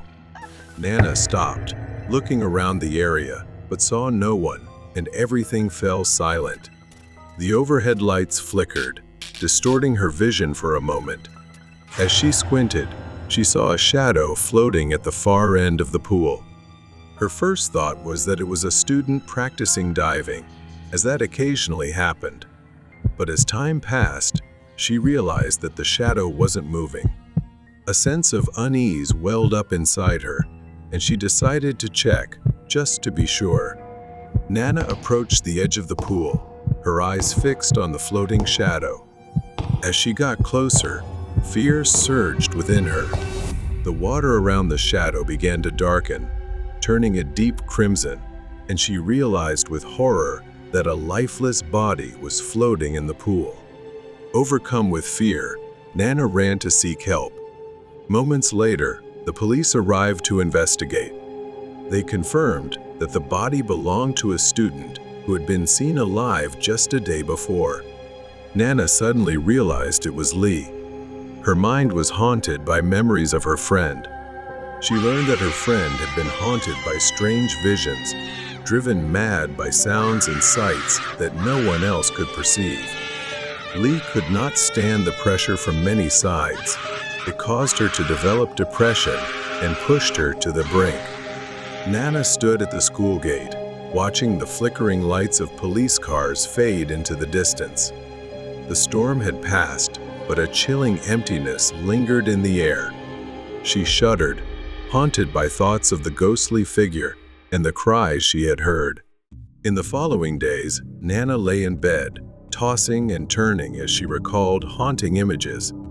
The pale face of her friend Lee, the bloodied child, and the dark water lingered ominously in her mind. In her sleep, the voices of Lee echoed in her ears, pleading, desperate, and faint. With each passing day, they grew louder, resonating in her mind. The next morning, Nana walked through the school hallway, the world around her feeling dreamlike. She paused in front of the gym, staring at the closed doors before walking away. That night, Nana fell asleep. As she closed her eyes, she was pulled into another nightmare. She stood in the gym, surrounded by darkness. Lee's face appeared before her, eyes wide with fear as she reached out, as if wanting to say something. Then everything seemed to change. The water in the pool turned red, and she watched in horror as Lee emerged from beneath the surface, slowly rising as if trapped. Nana tried to scream, but no sound escaped her lips. The next day, Nana's nightmare still haunted her thoughts. Each day was filled with a nagging feeling that she was overlooking something urgent, something dark that only she could confront. She knew she needed to understand what had happened to Lee to help her find peace. Nana dove into research, sifting through old-school records, searching for any information about unexplained incidents at the gym or pool. After hours of digging, she stumbled upon a small article about a tragic incident, the unsolved death of a young girl at the school many years ago. The report detailed how a female student mysteriously drowned in the pool, and witnesses claimed to have seen a crying child nearby, although no child was ever found. Through the faded articles and forgotten records, she discovered that a child had been abandoned at the school. The child had died under tragic circumstances, perhaps explaining why the girl's spirit wandered, trapped here. The more she read, the more Nana understood the connection. The spirit of the abandoned child, full of pain and loneliness, had latched onto isolated students. Lee had been haunted by this spirit, drawn in by her own sorrow. That night, Nana returned to the pool one last time, determined to confront the spirit and free her friend. The water's surface was unusually still, almost holding its breath. A figure slowly emerged from the darkness, the ghostly form of a child, her wet hair hanging in tangled strands around her pale, hollow face. The child's eyes were dark and empty, locking onto Nana with a sharp, calculating gaze, as if probing her intentions. Nana opened her mouth to speak, her voice trembling, but the child moved closer. Suddenly, the child's face twisted, her mouth stretching into a cruel smile. She reached out with her bony, skeletal hand, extending sharp fingers towards Nana like claws. Nana stepped back, fear rising in her stomach, but she held her ground. She could only follow her heart, her voice trembling as she said, "Please, I want to help you." To the child's spirit, the child's smile faded, her expression stiffening, as if she had heard these words before, words that ended in betrayal. The child's empty eyes narrowed, and she lunged forward, her hands clawing at Nana's throat. Nana stumbled back, but she stood her ground, raising her hands in a gesture of surrender. "I don't want to hurt you. I understand your pain." The child paused, her arms falling to her sides, confusion evident on her face. But then her expression twisted again, suspicion flickering across her features, as if she were battling memories of her own pain and betrayal. In desperation, Nana moved closer, her hand shaking but steady as she extended it. The child hesitated, her appearance wavering between anger and sadness, her expression softening as Nana's words seemed to touch something deep inside. For the first time, the child's expression softened into one of almost peacefulness, her anger dissipating as she released her grip, her form fading into a gentle light. After all, there was one more thing Nana had to do. In her dream, she remembered something that Lee had conveyed to her. Nana recalled being led by Lee to a forgotten corner of the locker room, where an old art portfolio lay hidden beneath a pile of sports equipment, covered in dust. When she was alive, whenever under pressure, Lee would paint vibrant children's paintings, cheerful expressions, and serene landscapes. Each painting was filled with warmth, completely contrasting the darkness that enveloped Lee in her final days. The following weekend, Nana went to the local orphanage, clutching the portfolio to her chest. She handed it to the director of the orphanage, explaining Lee's wishes. As she had promised, Nana had painted and written about their story to memorialize them, ensuring that no one would forget them. Nana returns to school. She reflects on her journey. The remaining echoes of the past have faded, replaced by a feeling of fulfillment. She has somehow helped bring peace to suffering souls. Weird night at school. I work the night shift as a janitor at a local school. This job is ideal for anyone who enjoys solitude. It's just me, the empty school, and my mop bucket. I only talk to my coworker when it's absolutely necessary. Most of the time, we split the school and don't see each other during the entire shift. One night, the whole school was completely silent. The only sound was the occasional echo of my mop hitting the floor. I've done this thousands of times, but something about this night felt different, like something was watching me from the darkness. I brushed it off and continued cleaning, walking through each hallway. I wore my headphones, playing music softly enough to still hear if someone was around, but everything seemed normal. I took a short break to change the water in my mop bucket. When I came back, I noticed something strange. The wet floor sign I had set up earlier was knocked over. I sighed and went to pick it up, but that's when I saw them small, wet footprints leading away from the sign and down the hallway.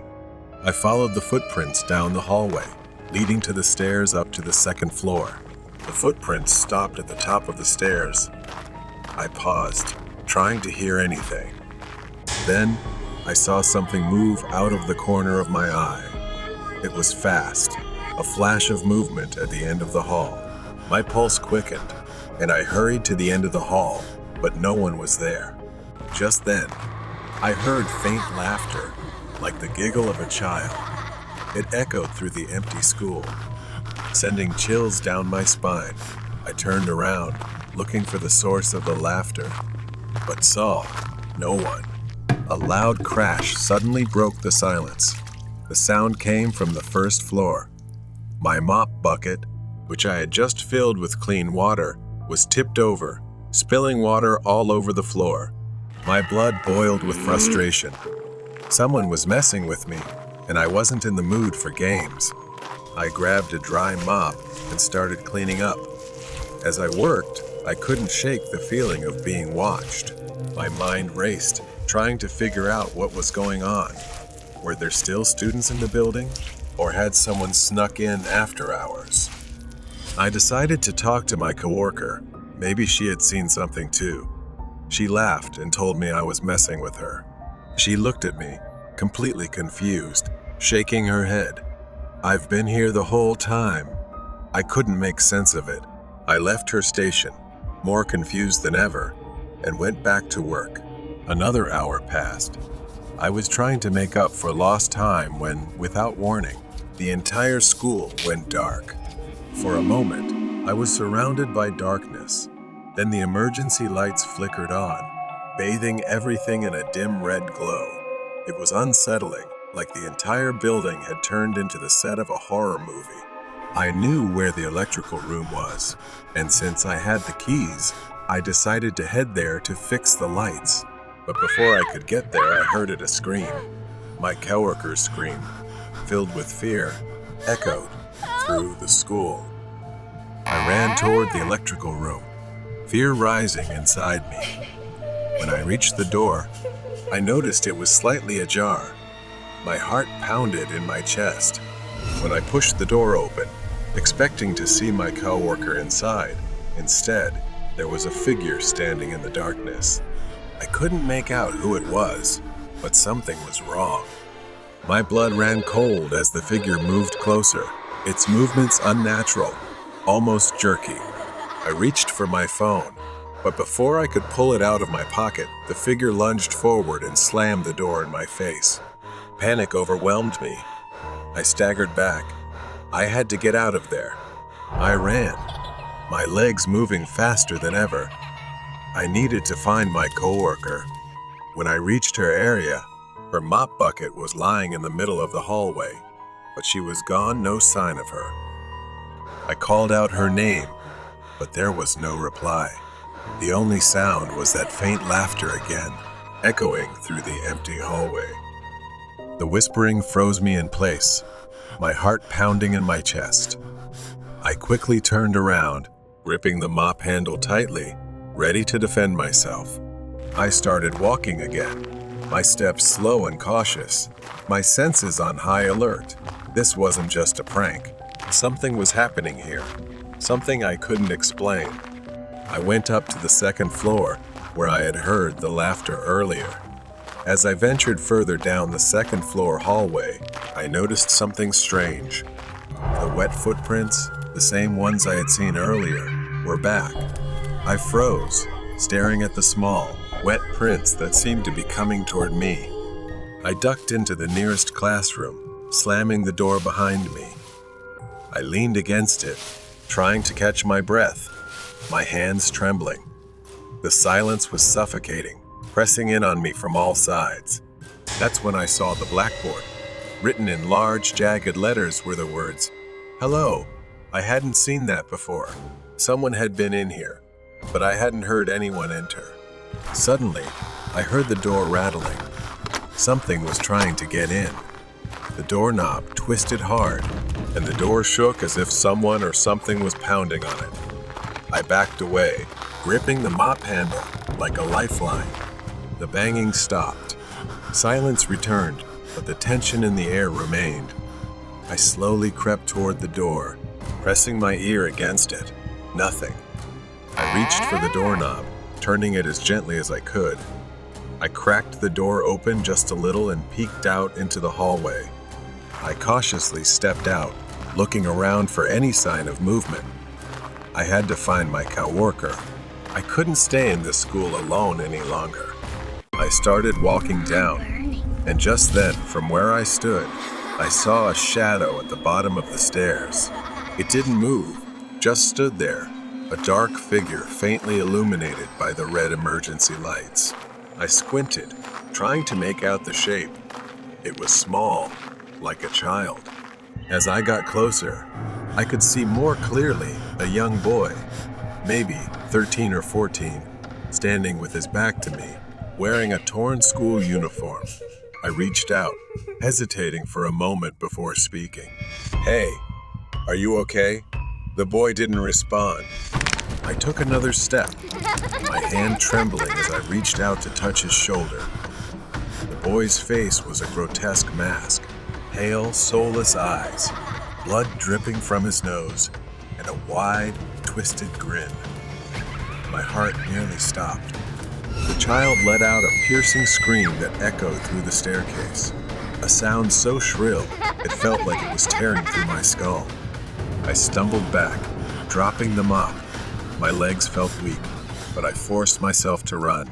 I sprinted down the hallway, gasping for breath. I didn't care where I was going. I just needed to get out. The hallway seemed to stretch on endlessly in a horrific way. I burst through the double doors into the gymnasium, slamming them shut behind me. The gym was pitch black. I backed away from the door, my body shaking with fear.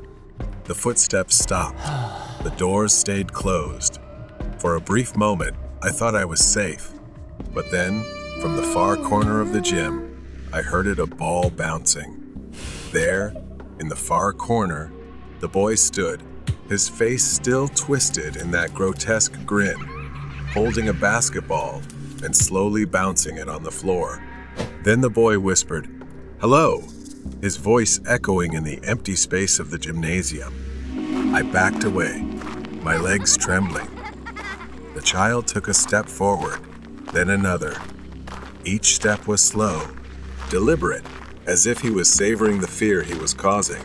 I didn't think anymore. I bolted, running as fast as I could toward the parking lot. My legs felt like they could give out at any moment, but I kept running. I didn't stop until I reached my car. My hands shook as I fumbled with the keys, finally unlocking the door and jumping inside. As I started the engine, I looked back at the school. In one of the second-floor windows, I saw the child standing there, staring down at me with that twisted grin. I floored the gas and sped out of the parking lot. The image of that child burned into my mind. I didn't go back the next night. I never went back there again. The Echo of the Hunter. It was an afternoon. Leo had been restless all day, so he decided to take Max for a walk to a nearby field. It was spacious, airy, and peaceful. However, as they ventured deeper into the field, Leo started hearing strange noises. At first, it sounded like someone groaning, but he ignored it. Shortly after, a figure emerged from the trees. A man wearing a long black coat. Leo wondered who would wear a long coat in such hot weather. For some reason, he had a bad feeling. He quickly hid behind a tree, hoping the man hadn't seen him. He crouched down and commanded his dog to stay quiet. Thankfully, Max was always an obedient pup. The man lingered for a moment, but eventually walked away. A few minutes later, Leo could no longer hear his footsteps. He thought he was safe, but just as he started to leave with his dog, Leo heard that eerie groaning sound again behind him. At first, Leo hesitated, but he slowly turned around to see what was happening. He wished no one would ever have to experience something like this, because what he saw at that moment would become the worst nightmare of his life. He was there, standing still, staring at Leo. But this time, he wasn't alone.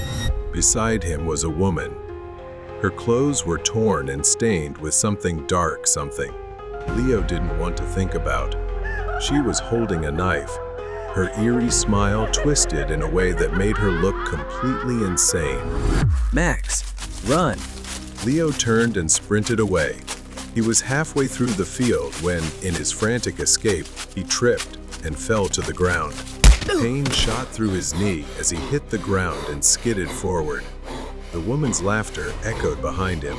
As he tried to get up, he realized his foot had been impaled by a shard of glass from a broken beer bottle. But there was no time. He summoned all his strength and yanked it out. It was difficult to stand and run. Leo struggled to crawl forward, knowing they had surely seen him and would catch up in no time. The woman got closer. Leave me alone. He screamed at them, hoping someone would hear his cries for help, but there was no one around. Max, Leo's dog, stood in front of him and began growling at the woman. Just as she moved to strike, Max lunged and sank his teeth into her leg, making her scream in agony. In retaliation, she threw his dog to the ground, injuring it severely. An uncontrollable rage surged within Leo. He got up and saw that she was wounded at the hip, so he lunged at her, causing her immense pain. But before Leo could catch his breath, a sharp pain shot through his spine. As Leo collapsed to the ground, he saw the man standing behind him. The man had stabbed him, making Leo fall, gasping for air as the world spun around him. Leo thought he was about to die, and in those final moments before closing his eyes, a gunshot rang out beside him. It was Leo's neighbor. He was holding a hunting rifle and had shot the man in the hand, making him scream in pain. Later, the neighbor told Leo that he had been out hunting and, upon reaching the field, had heard him. His hunting dogs had charged at the man and bitten him. The neighbor then rushed to help Leo stand up, but Leo insisted that he help his dog first instead of him. Then he finally passed out. When Leo woke up, he was in the hospital with his neighbor standing beside him. He told Leo that his dog had been taken to the vet and had miraculously survived. The man who attacked Leo was arrested and sent to a psychiatric hospital, but the woman didn't survive due to excessive blood loss. It turned out that they were dangerous criminals who had escaped from the mental institution together. Later, my neighbor lost his right to own firearms because he had shot someone, but he didn't care. He said he had done the right thing to save lives. Leo also felt incredibly lucky to be alive. Midnight flight. Due to his job, Lucas frequently traveled for business to meet clients. He was sitting alone at the airport, waiting for a late-night flight back to Sydney. The clock showed 1 a.m. The area where he was seated was almost deserted, except for a few scattered passengers. Lucas had his headphones on and was engrossed in his phone. The atmosphere felt strangely empty for such a usually busy airport. At that moment, a flight attendant, a woman in uniform with an eerie, unsettling smile, approached him and gently tapped him on the shoulder. Sir, your flight is about to depart. I think you missed the announcement. Lucas glanced around and realized he was the only one left in the waiting area. The elderly couple had already left, and there were no other passengers. His flight was scheduled for 1:30 a.m., but it was already 1:15 a.m. He quickly stood up and thanked her, surprised at how fast time had passed. Lucas got up and began following her. As they walked through the airport, he noticed something odd. She seemed to walk with an uneven gait. Then, he noticed a deep scar on her left leg, and her skin looked unusually pale. She led him onto the plane, and as he stepped inside, he was stunned to see that the entire plane was packed with passengers, none of whom he had noticed or seen in the waiting area. The atmosphere inside the plane was eerily silent, so much so that for a moment, he thought no one was breathing. The passengers sat with their heads bowed, not talking, almost motionless. After boarding, she leaned close and whispered in his ear, Please take your seat, sir. If he had been alone, he might have screamed. The cold, chilling breath in her whisper made his ears feel frozen. Lucas went to his seat by the window. As he sat down, he noticed a thin man in formal attire seated next to him, but there was something off about his face. Lucas felt the plane was unusually cold, and soon, a foul stench began to permeate the air around him.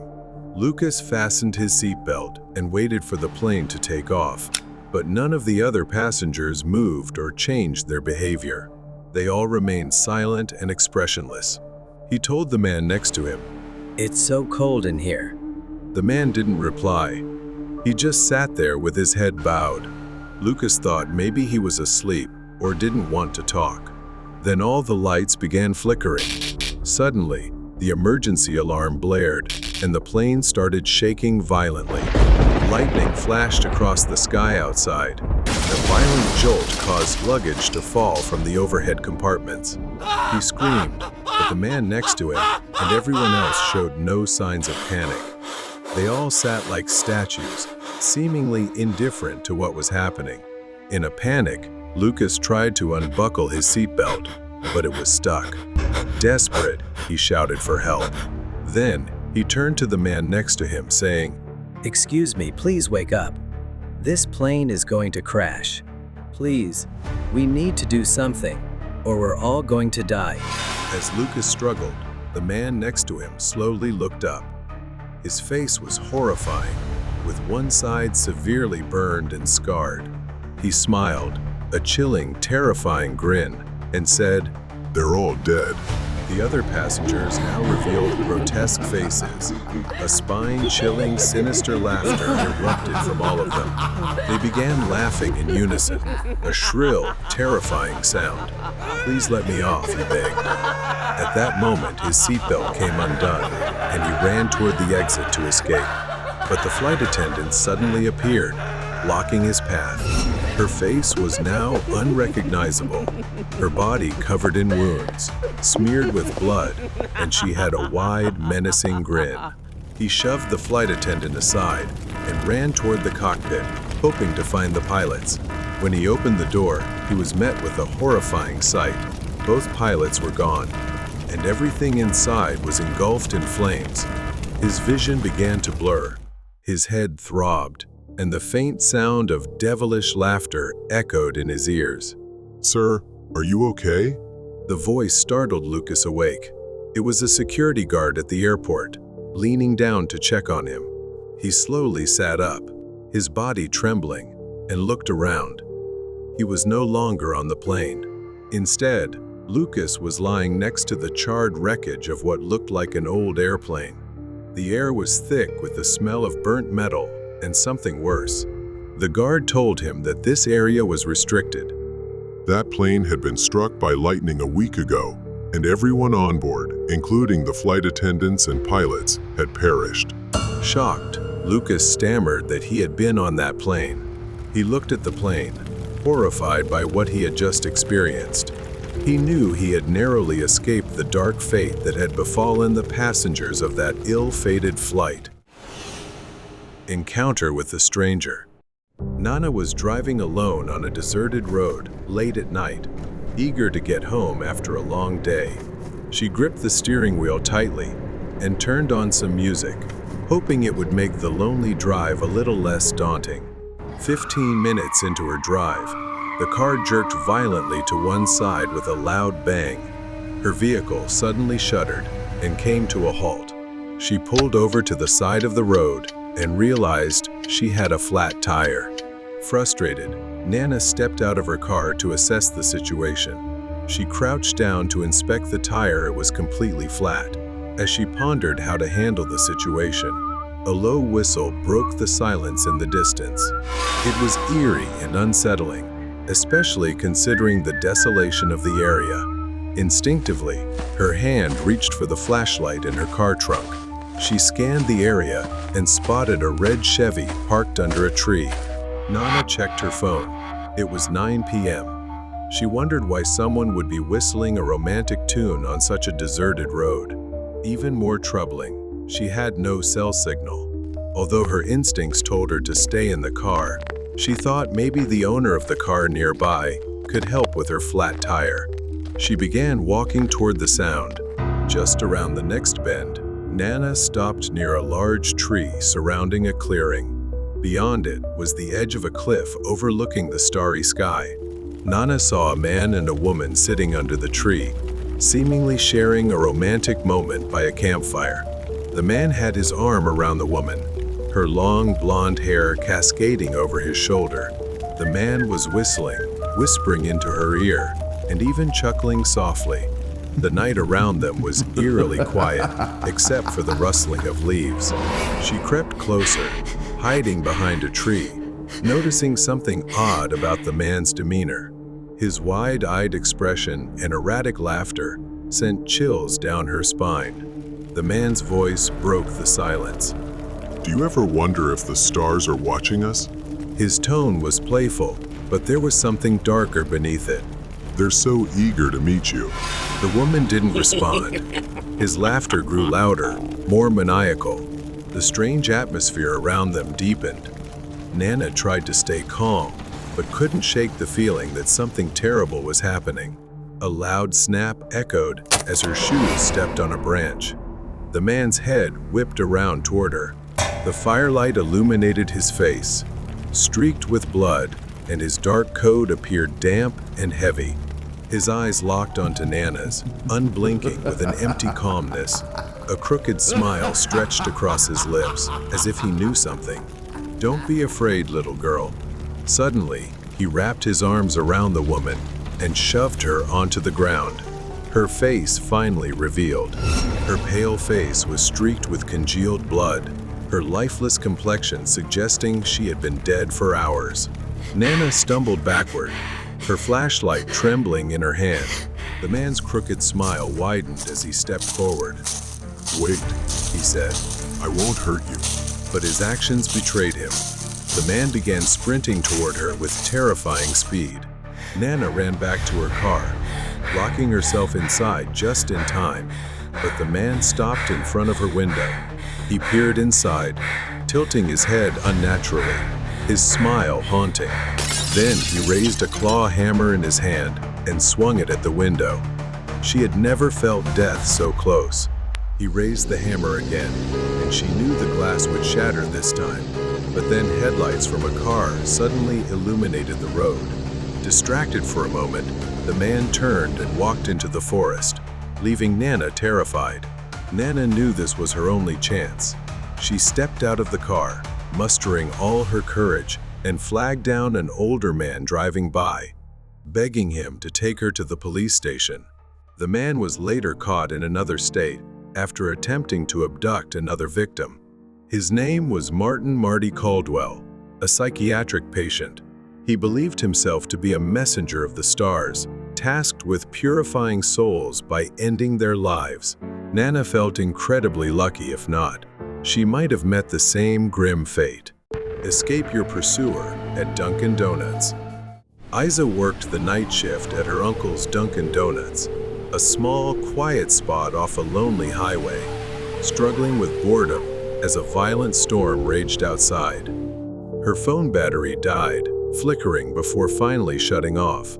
With a sigh, she plugged it into the charger. The empty Dunkin' Donuts felt eerily quiet. Feeling sleepiness creeping in from the stillness of the night shift, Isa got up and headed to the back to make herself a cup of coffee. Trying to stay alert, Isa sat at the corner table, sipping her coffee. The sound of the storm seemed to press in from all directions, making her feel unusually uneasy in the empty store. Just as she took another sip, the power went out, plunging the store into darkness. The bell above the door rang, signaling someone had entered. Isa froze. She wasn't expecting anyone, especially during this storm. Blinking, she slowly moved toward the counter, the only light coming from a nearby candle. As Isa lifted the candle, the pale face of a woman emerged from the shadows. Her hair was disheveled, her pants torn in multiple places, and her shirt dotted with what looked like dried blood. Isa, horrified, exclaimed, Oh my God, you scared me. What happened to you? Are you okay? The woman's eyes were wide with fear, an expression haunted and desperate. Please, She gasped. you have to help me. He's coming. If we don't move fast, he'll kill me.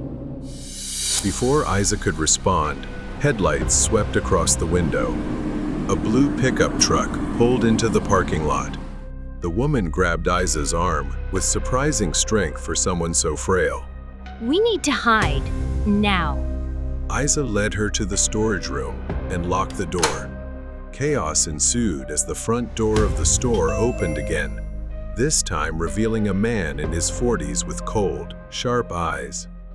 Isa forced a smile, trying to stay calm and keep him from suspecting anything. Good evening. Can I get you something? The man didn't answer immediately, his eyes darting toward the back room, where the door was slightly ajar. I'm looking for someone. A woman. She came in here, didn't she? Isa shook her head and said it was just her there. Isa was on high alert. The man kept his hand fidgeting in his jacket pocket, as if ready to pull something out at any moment. He seemed unconvinced and stepped closer to the counter, his cold, calculating eyes fixed on her. Are you sure? Things felt wrong. Before Isa could respond, the backroom door burst open. The woman dashed out, holding a fire extinguisher. Run! She shouted as she sprayed water into his face, then unleashed a torrent of foam, forcing the man to stagger back, momentarily blinded. They grabbed a baseball bat from behind the counter and bolted out the back door into the raging storm, disappearing into the pitch-black night. Freezing, they ran toward the woods. The man wasn't far behind, his flashlight beam cutting through the darkness as he shouted threats. Finally, they found an abandoned wooden cabin, dilapidated and isolated, its door hanging loosely on its hinges. They immediately began barricading the door with an old table. What now? Isa whispered. The woman pulled out a small knife from her pocket and told Isa that, if necessary, they would face him. She had been running from him for weeks and decided it was time to stop hiding. He arrived and began pounding on the door, trying to force his way in. Isa and the woman exchanged a look, bracing for whatever would happen next. He burst through the door. The woman charged at him, knocking him off balance. Isa, trembling but determined, swung the baseball bat hard at his head. He collapsed to the floor, dazed. The woman quickly grabbed a rope from the cabin and tied the man up while Isa used his phone to call the police. When the police arrived, they uncovered horrifying evidence in his truck, tools for murder and belongings from previous victims, women he had kidnapped and tortured. As the storm began to dissipate, it was finally over. They turned to each other and smiled. The Hitchhiker's Trap. This happened in the winter of 1993, when Keely was 20 years old. It was 1:30 May, when Keely finished her shift at the factory and stopped at a gas station to fill up her smoking car. The gas station was nearly empty, except for a few cars parked in the distance. While Keely was pumping gas, a woman began approaching. She appeared to be around Keely's age, approaching with a frightened, distressed, and anxious look. The woman spoke hurriedly, out of breath. She said she had argued with her boyfriend and needed to use a payphone to call a friend for a ride. Keely listened, but her unease grew as the woman explained that she had been harassed and feared the men in a light green car parked next to the gas station's dumpster. Initially hesitant, Keely noted that the woman was dressed neatly and wasn't drunk or anything similar. She just seemed genuinely anxious and scared. So, after finishing her refueling, Keely told her to get in the car. As they drove down a dark, quiet street, Keely asked where the woman lived. The woman kept glancing into the rearview mirror, fidgeting in her seat. She didn't answer Keely's question, just mumbled something incomprehensible. Then she asked Keely to take her to a house not far away on the edge of town. When they arrived, it looked unusual, almost abandoned. Keely asked skeptically, "You live here?" She simply told Keely the house was under renovation and asked her to wait outside for a moment. Keely reluctantly got out of the car and leaned on the hood. She called back, asking Keely to help her. Still trying to make sense of everything, Keely reluctantly agreed and approached the porch. However, as Keely neared the house, a sense of hesitation crept over her. Something about this house, and the woman felt off. Just as she reached out to touch the doorknob, a loud bang erupted behind her. Time seemed to freeze, and she felt a sharp pain at the back of her head. Everything spun as the pain surged, and the next thing she knew, she was collapsing onto the ground in front of the porch. Keely's vision blurred, but she could still see the woman standing over her with a smug smile. "Thanks for the help," she said, as darkness consumed Keely, punctuated by her chilling laughter. When Keely woke up, her wrists and ankles were tightly bound with rope. Her head throbbed with pain as she lay on the floor of a dark, filthy room reeking of mildew. Keely didn't dare move, but observed what was happening. The woman sat on a chair not far away, holding up her phone on a video call.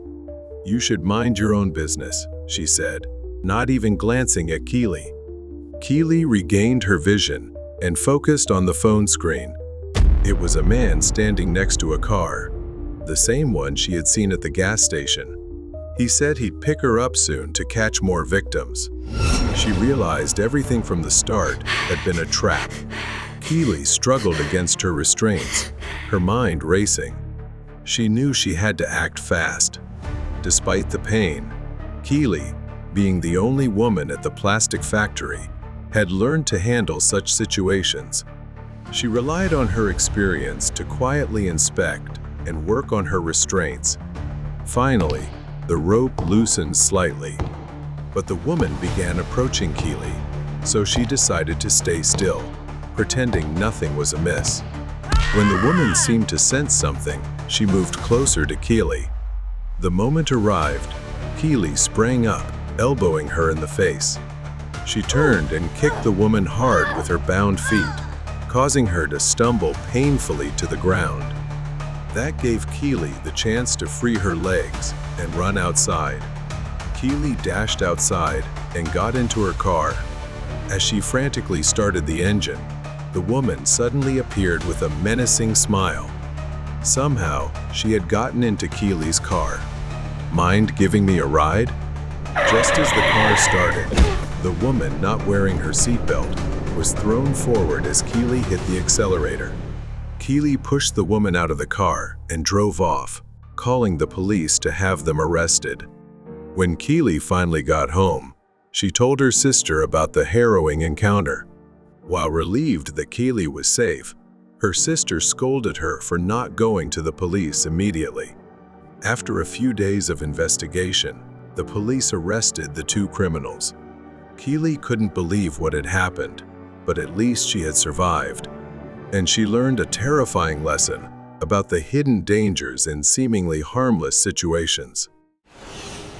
Nightmare ski trip. Lily's first big skiing trip. She and her friend rented a cabin in Snowmass, right next to the Aspen Mountain Ski Resort. It was her first time snowboarding, and although she had faced a few challenges on the slopes, she was eager to explore the area more with her friends. She got separated from Amy when she decided to take a break on the mountain, and a man approached her.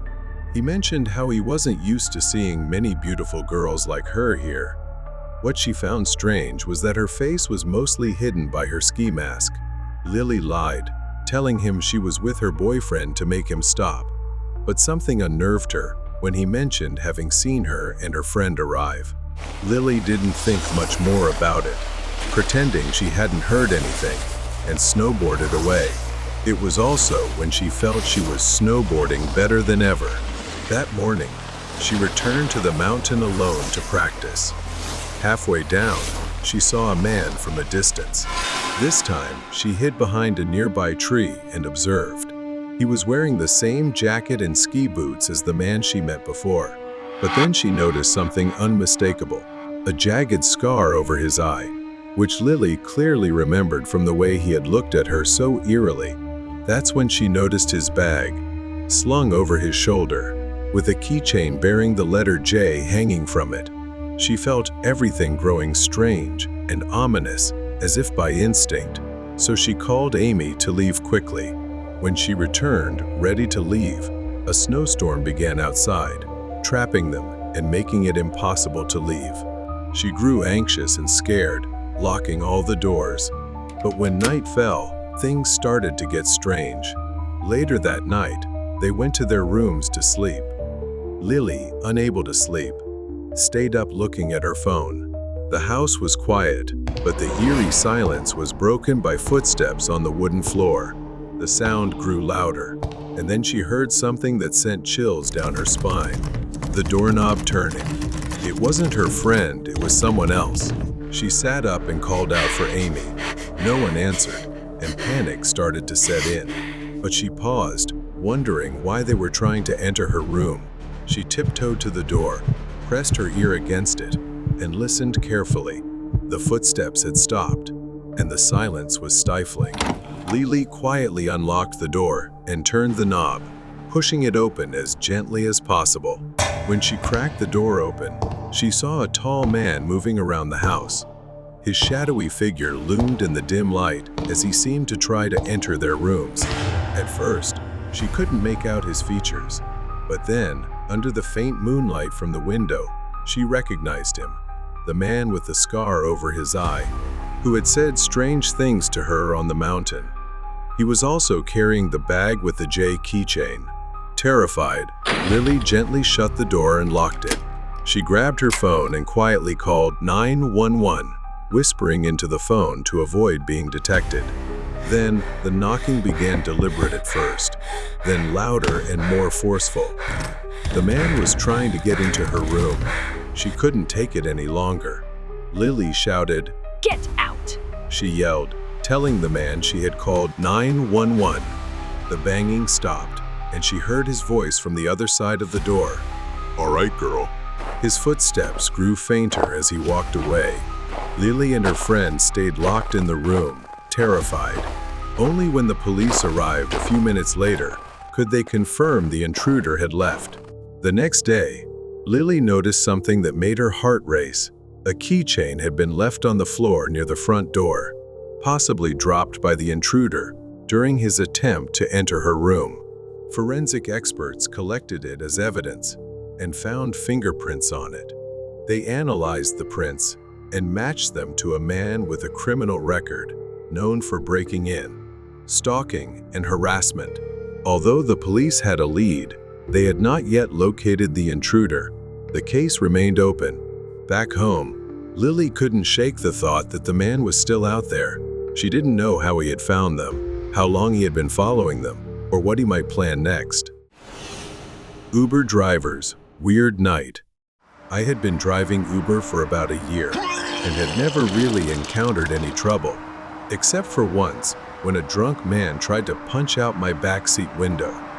But the only reason I quit this job has to do with something I had never encountered, and to this day, I still remember it vividly.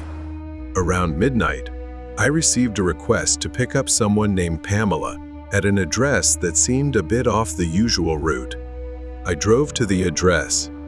The area was deserted, and there were no signs of anyone being around. Suddenly, the back door opened, and I jumped in surprise. Turning around, I saw an elderly woman, probably in her 80s. At this late hour, it was a bit odd, but I had seen older passengers before, though not very often. She silently struggled to get into the back seat, and I noticed her hollow, empty eyes, as if she had just woken up from a coma and couldn't make sense of what was happening around her. "How's your night, Pamela?" I asked cheerfully and friendly, but she didn't respond. A beep from my phone. A destination popped up. It was quite nearby, but I had never heard of it before. so I felt a little uneasy. I drove, trying to push that strange feeling out of my mind. The city blurred by in a haze. But then, a voice, low and raspy, finally spoke. "Why aren't you taking me to that address?" she said to me. I told her I was taking her there, and it was still quite a distance. I replied, trying to stay polite. But the uneasy feeling, something wasn't right, kept growing. Then she started yelling at me, demanding I stop the car. It felt a bit rude, but what I needed to do now was stay polite.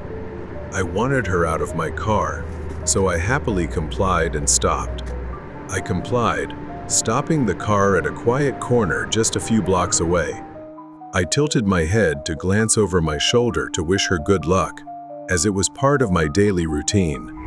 But when I turned back, Pamela was right in front of my face, just millimeters away, hovering between the two front seats. I froze. Her eyes were white, sunken deep into her face. Her mouth was wide open, gasping for air, as if struggling and laboring to breathe. I stammered, "Pamela, are you okay?" Then her hand touched my shoulder. It was cold as ice, seeping into my skin and bones. Her pupils rolled back into her head, leaving her eyes completely white. My mind couldn't comprehend anything, and I began to fear for my own life. Before I could say anything, she leaned close to my ear and whispered in a chilling voice, "Go to the stairs tonight." I looked at her, confused. Pamela didn't say anything else, then climbed out of the car. I watched her shuffle toward a dilapidated building and disappear inside. I whispered to myself, not knowing what the hell had just happened. That night, I turned off the app and drove back to my apartment. When I arrived at the building, I sat in my car for about 10 to 15 minutes, trying to make sense of the woman's words. Eventually, I calmed down and went inside the apartment. I had just moved into this place because the rent was cheap, and it was an old building. People always complained about the maintenance and facilities.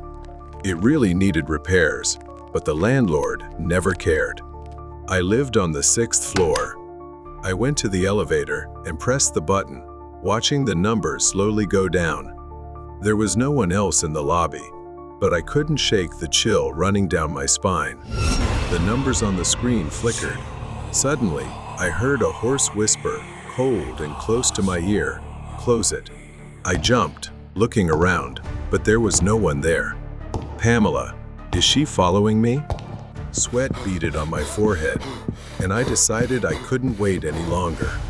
I sprinted toward the stairs, almost crawling on all fours as I climbed. The darkness below seemed to be chasing me. When I reached my apartment, I slammed the door shut and sat on the floor. Suddenly, I heard a loud crash. It sounded like something had collapsed to the ground, and the fire alarm went off, with people screaming. I opened the door and saw other tenants looking down the hallway, talking in panic. The elevator, it malfunctioned and crashed.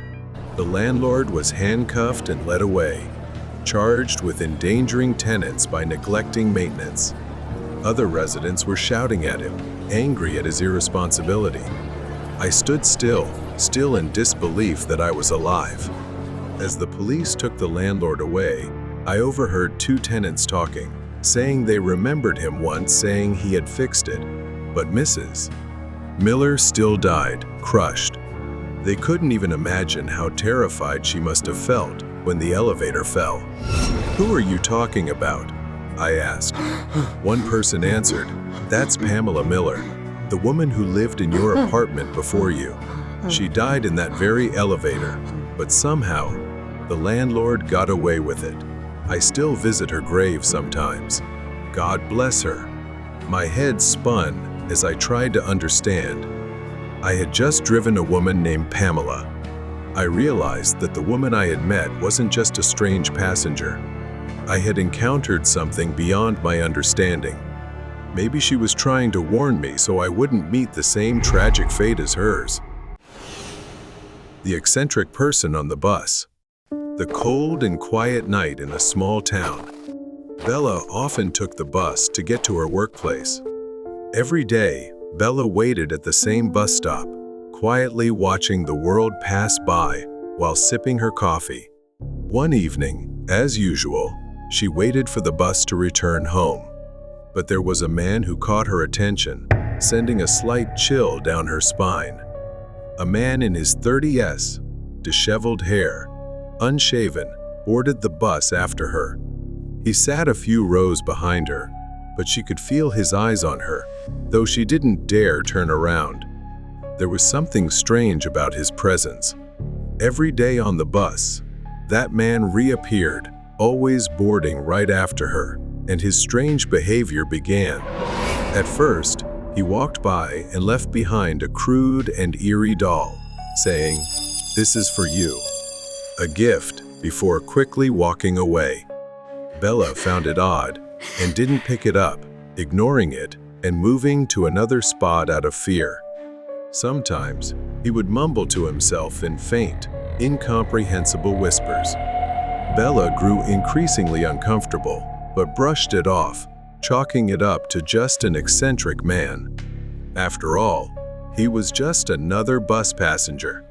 As days passed without seeing him, she began to feel relieved, thinking she might have overreacted. One evening, Bella sat in her usual spot near the back of the bus. As the bus passed a stop, she saw a familiar figure. She froze, unable to believe her eyes. Then he boarded the bus. She avoided looking at him, pretending not to notice. She sighed in relief as he walked past, but her relief didn't last long as he doubled back and sat right next to her, despite plenty of empty seats around. She didn't dare move. He didn't look directly at Bella, but occasionally glanced at her from the corner of his eye. Then, suddenly, he turned his head toward her, locking eyes with her for a brief moment. His eyes were wide, unblinking, and hollow, sending chills down Bella's spine. At the next stop, he said nothing, simply placed a small piece of paper in her hand and got off the bus immediately, leaving her stunned. Throughout the ride, I didn't dare to open it. When I finally did, curiosity got the better of me. The note read, "I will follow you." Bella's heart raced as she hastily got off the bus. Bella hurriedly stepped off the bus and started walking faster, but then she heard footsteps behind her. When she turned around, no one was there. As soon as she entered her room, she locked all the doors and pulled the curtains tight, trying to shake the feeling of being watched. But then, from the window, she saw his figure lurking at the edge of the road, watching her. She couldn't tell if it was real or just her imagination driven by fear. The next day, Bella took a different route to work, avoiding buses entirely. But paranoia crept in. She began to feel like someone resembling the man from the bus was watching her from alleys, observing her from afar. Then the nightmare struck. A cold hand grabbed her wrist. Startled, she turned around in shock to see him, the man who had been following her from the bus. He gripped her tightly and said in a chilling voice, "You don't need to be scared. I just want to make sure you're safe." Bella was too terrified to think, only desperate to escape. She screamed, "Let me go," but it didn't change anything. His eyes were locked onto hers, unblinking. Luckily, Bella had prepared for the worst. She pulled a can of pepper spray from her pocket and sprayed it into his face, leaving him writhing in pain and temporarily blinded. Terrified, she ran without looking back and collapsed at a small roadside diner nearby, seeking help. He was apprehended shortly after being reported. He confessed that his obsession with Bella stemmed from her uncanny resemblance to his late girlfriend, who had died in a bus accident he couldn't prevent. He was diagnosed with PTSD, and seeing Bella on the bus had triggered his obsession. The man was later admitted to a facility for treatment. Bella, though still haunted by the events, found solace in knowing that the man wasn't truly a threat, but a broken soul lost in his past. But after all, everything had finally come to an end. The ghost train on Christmas Day. It was Christmas Eve, and I was late for my flight. The snow was falling heavier than usual, and the slippery roads turned my usual route to the airport into a nightmare. I had to catch the last train out of town to make it to my flight. Otherwise, I'd be stuck until morning. I arrived at the station just in time to catch the train, which seemed unusually empty for such a busy night. It was an old model, not the kind of train I usually saw at this station. But I didn't have time to think about it. I hurried aboard. As I stepped onto the train, I noticed the conductor. He wasn't the usual friendly face I was accustomed to on my daily commutes. This man was older, gaunt, with tired eyes that made me uneasy. His uniform was dark and worn, as though it hadn't been cleaned in years. The inside of the train was just as strange, filled with the scent of old wood and something faintly musty lingering in the air. The train car was nearly empty, save for a few scattered passengers, but the atmosphere was tense, as if something wasn't quite right. I sat by the window, watching the snow fall heavier, blanketing everything outside. The train began to move, and I felt it sway slightly as it picked up speed out of the city. Then I heard the sound of a child crying, just a faint sob. At first, I thought I imagined it, but then it echoed faintly again, as if coming from somewhere near the back of the train. I tried to ignore it, but it echoed in my mind. I began to feel increasingly uneasy, glancing around again, but no one else seemed to notice the sound, which only made it worse. Then I saw him, the conductor. I asked him if he heard it.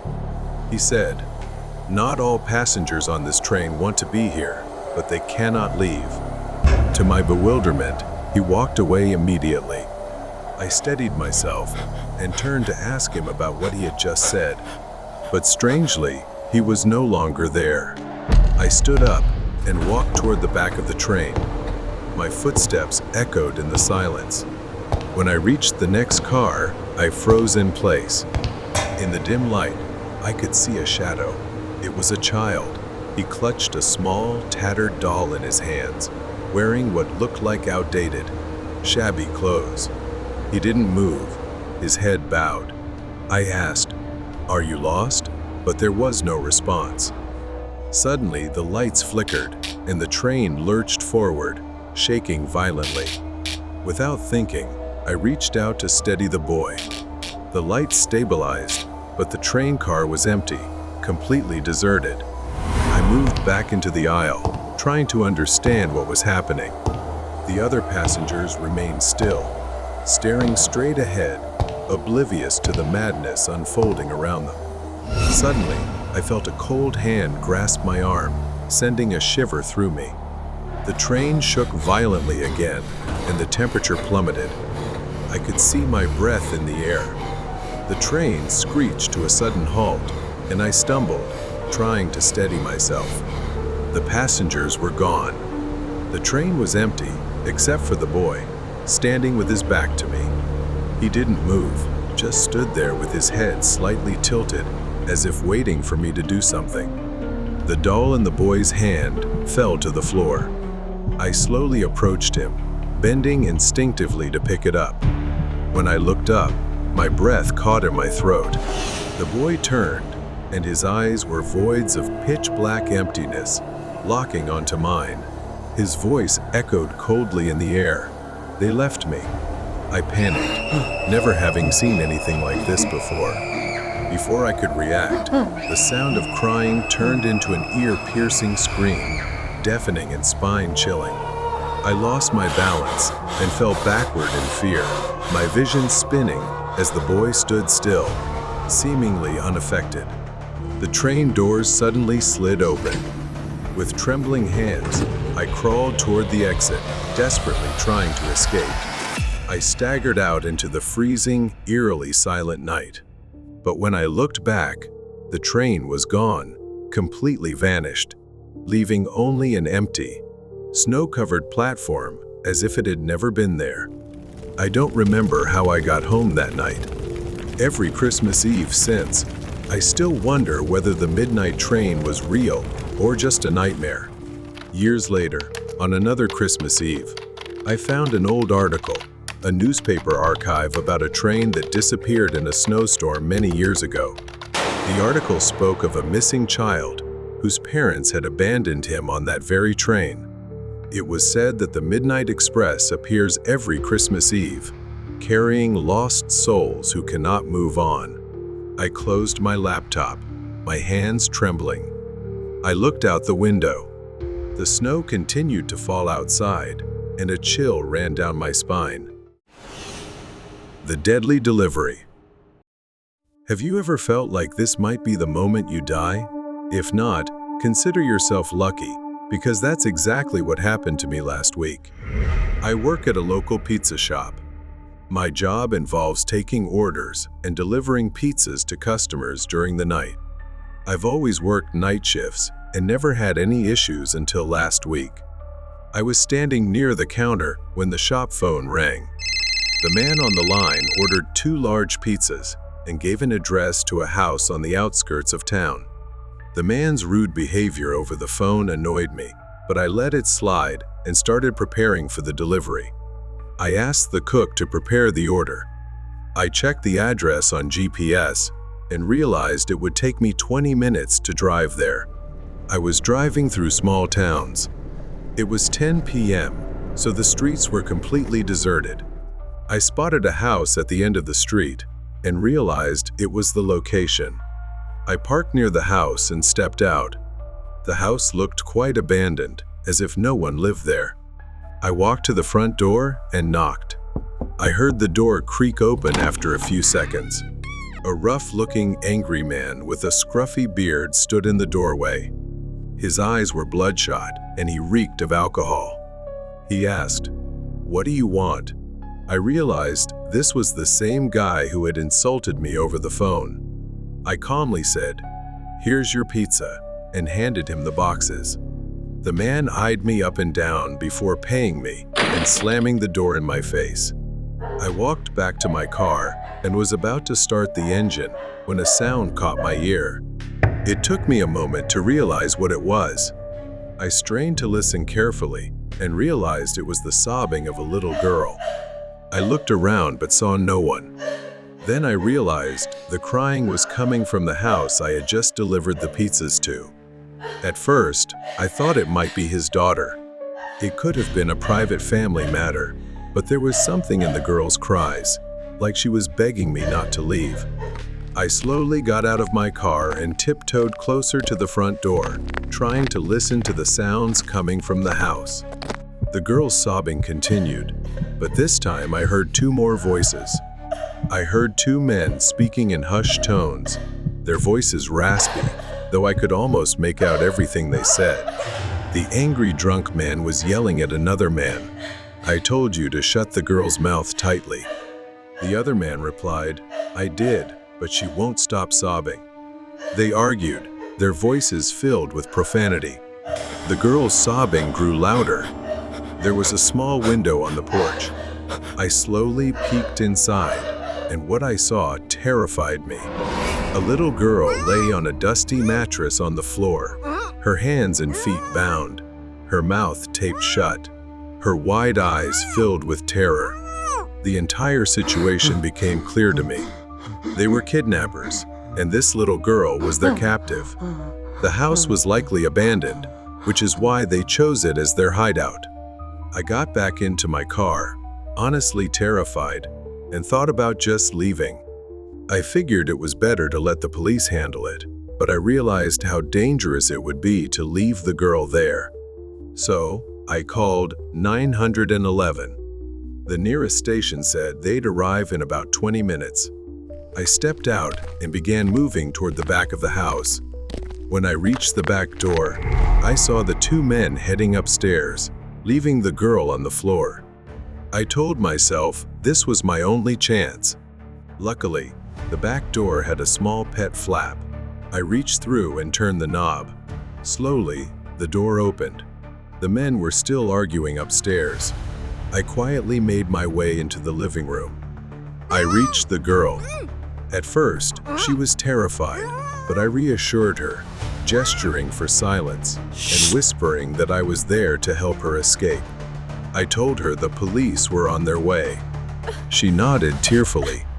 I started untying her, but suddenly I heard hurried footsteps. It was one of them. I immediately picked the girl up and began running toward the door. The bastard pulled out a large knife and chased us. As I neared the exit, he stabbed me in the leg. I screamed in pain, but I couldn't stop. The girl began crying and screaming in fear when she saw blood pouring from my leg. I held her tightly and ran as fast as I could. The streets were empty, and the next house was far away. I knew I couldn't make it that far. I prayed to God, begging for the police to arrive before they caught us. My hope of survival was slipping as I began to lose consciousness, but then I saw red and blue lights coming toward us. The sound of sirens made me breathe a sigh of relief. I passed out. I spent a week in the hospital. The police reunited the girl with her parents and arrested the kidnappers. The doctor told me I might have a limp for the rest of my life, but when the little girl visited me in the hospital, her smile and the happy tears on her parents' faces made every bit of pain worth it. I was happy to have saved a child's life that night, delivering pizza. The madman at the cinema. On a cold evening, Beth stood in the staff room, scrolling through her phone as the night shift neared its end. It was a late shift, one of those nights that seemed to stretch on forever. It was a small, slightly run-down cinema with just one screen. Snow was falling heavier outside, and she was eager to get home after a long night of cleaning. As she texted her mother to let her know she was okay, the door creaked open, and her manager, Mr. Miller, walked in. Mr. Miller spoke in his usual tone. Don't forget to lock the back door after you're done. I'll have William pick up the keys for tomorrow's shift. Also, check if the toilet's leaking before you leave.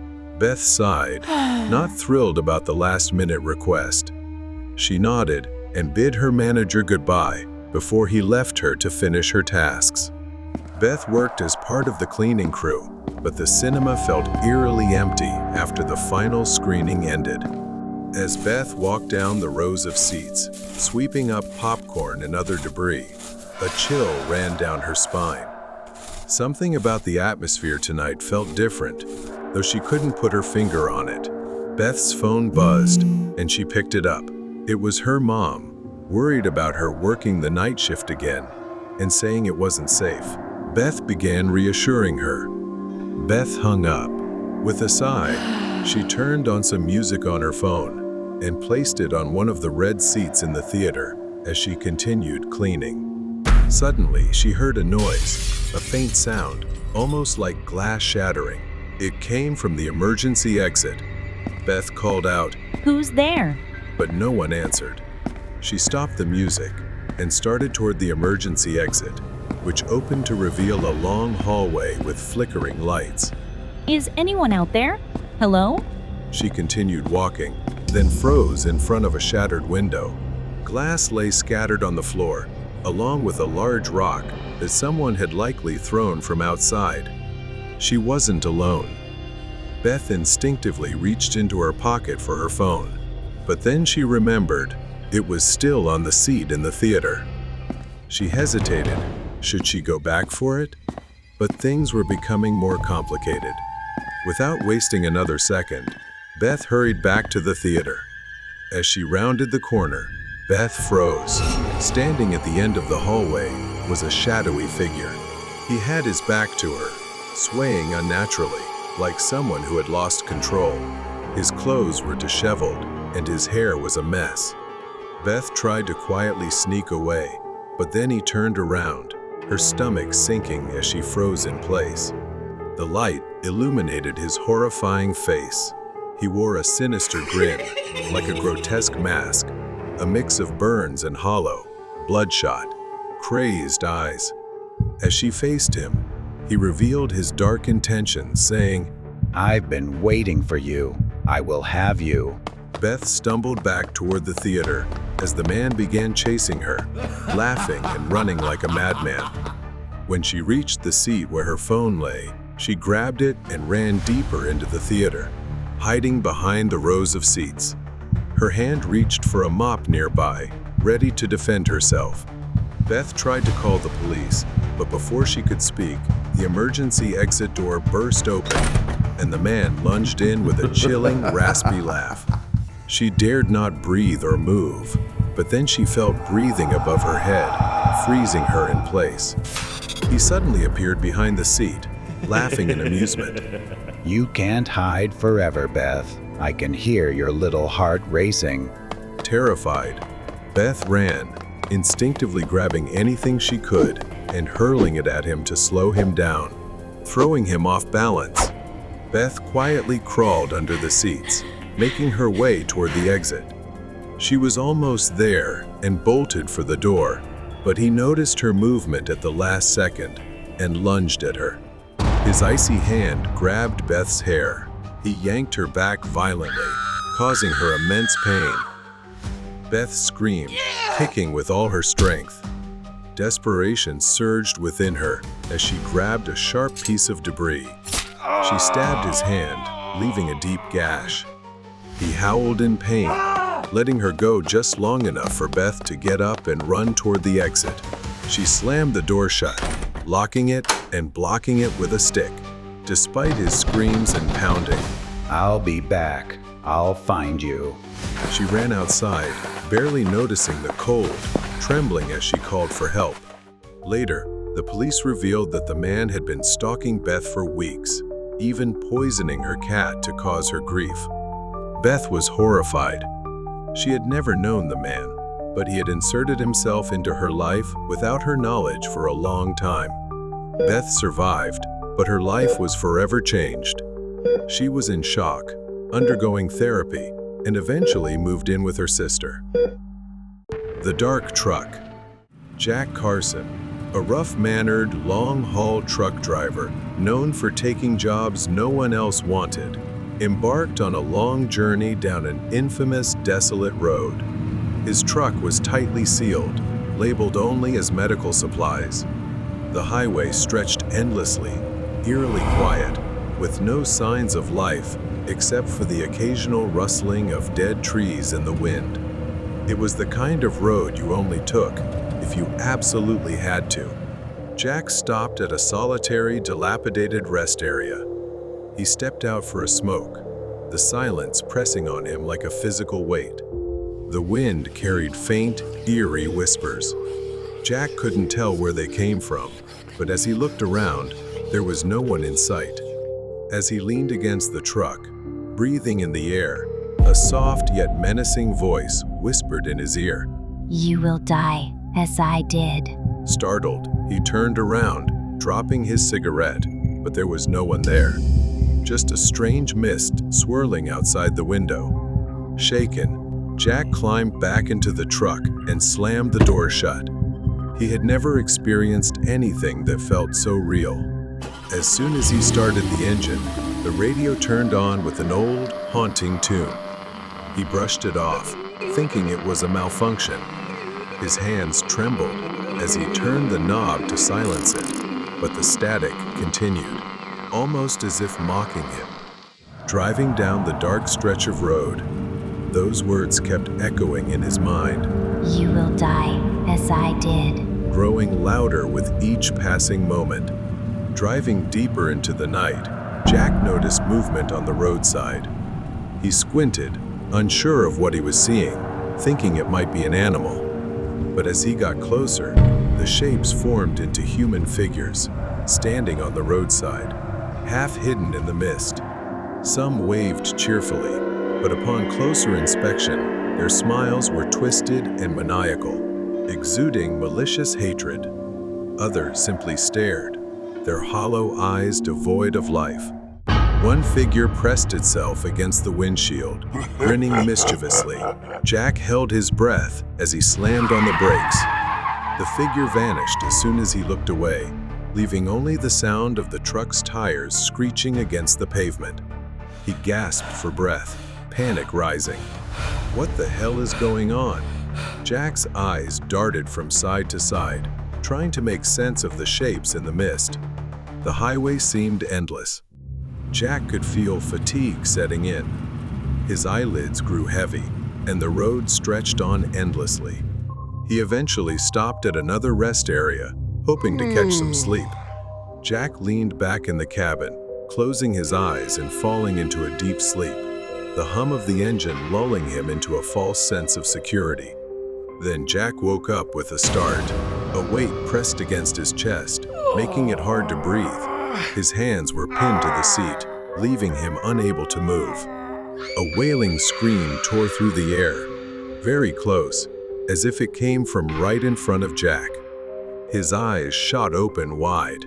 A figure, a woman, stood before him, her mouth open in a silent scream, her eyes milky white and hollow.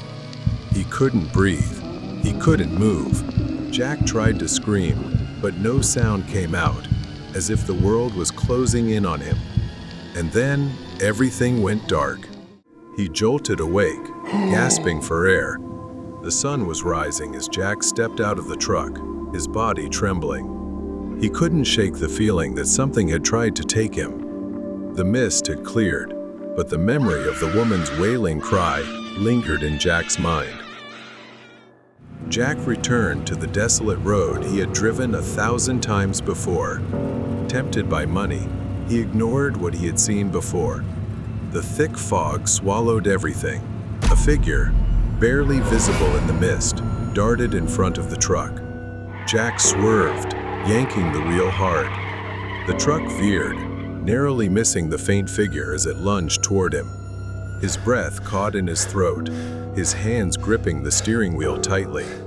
As the truck wobbled back under control, Jack glanced into the rearview mirror. Nothing, no figure, no movement. Shaking, he took a sip of coffee. The bitter taste did nothing to calm him. It wasn't long before Jack's anxiety turned to sheer terror. Suddenly, an icy chill swept through the cabin, making the hair on his neck stand up. He felt someone sitting beside him. He glanced at the passenger seat.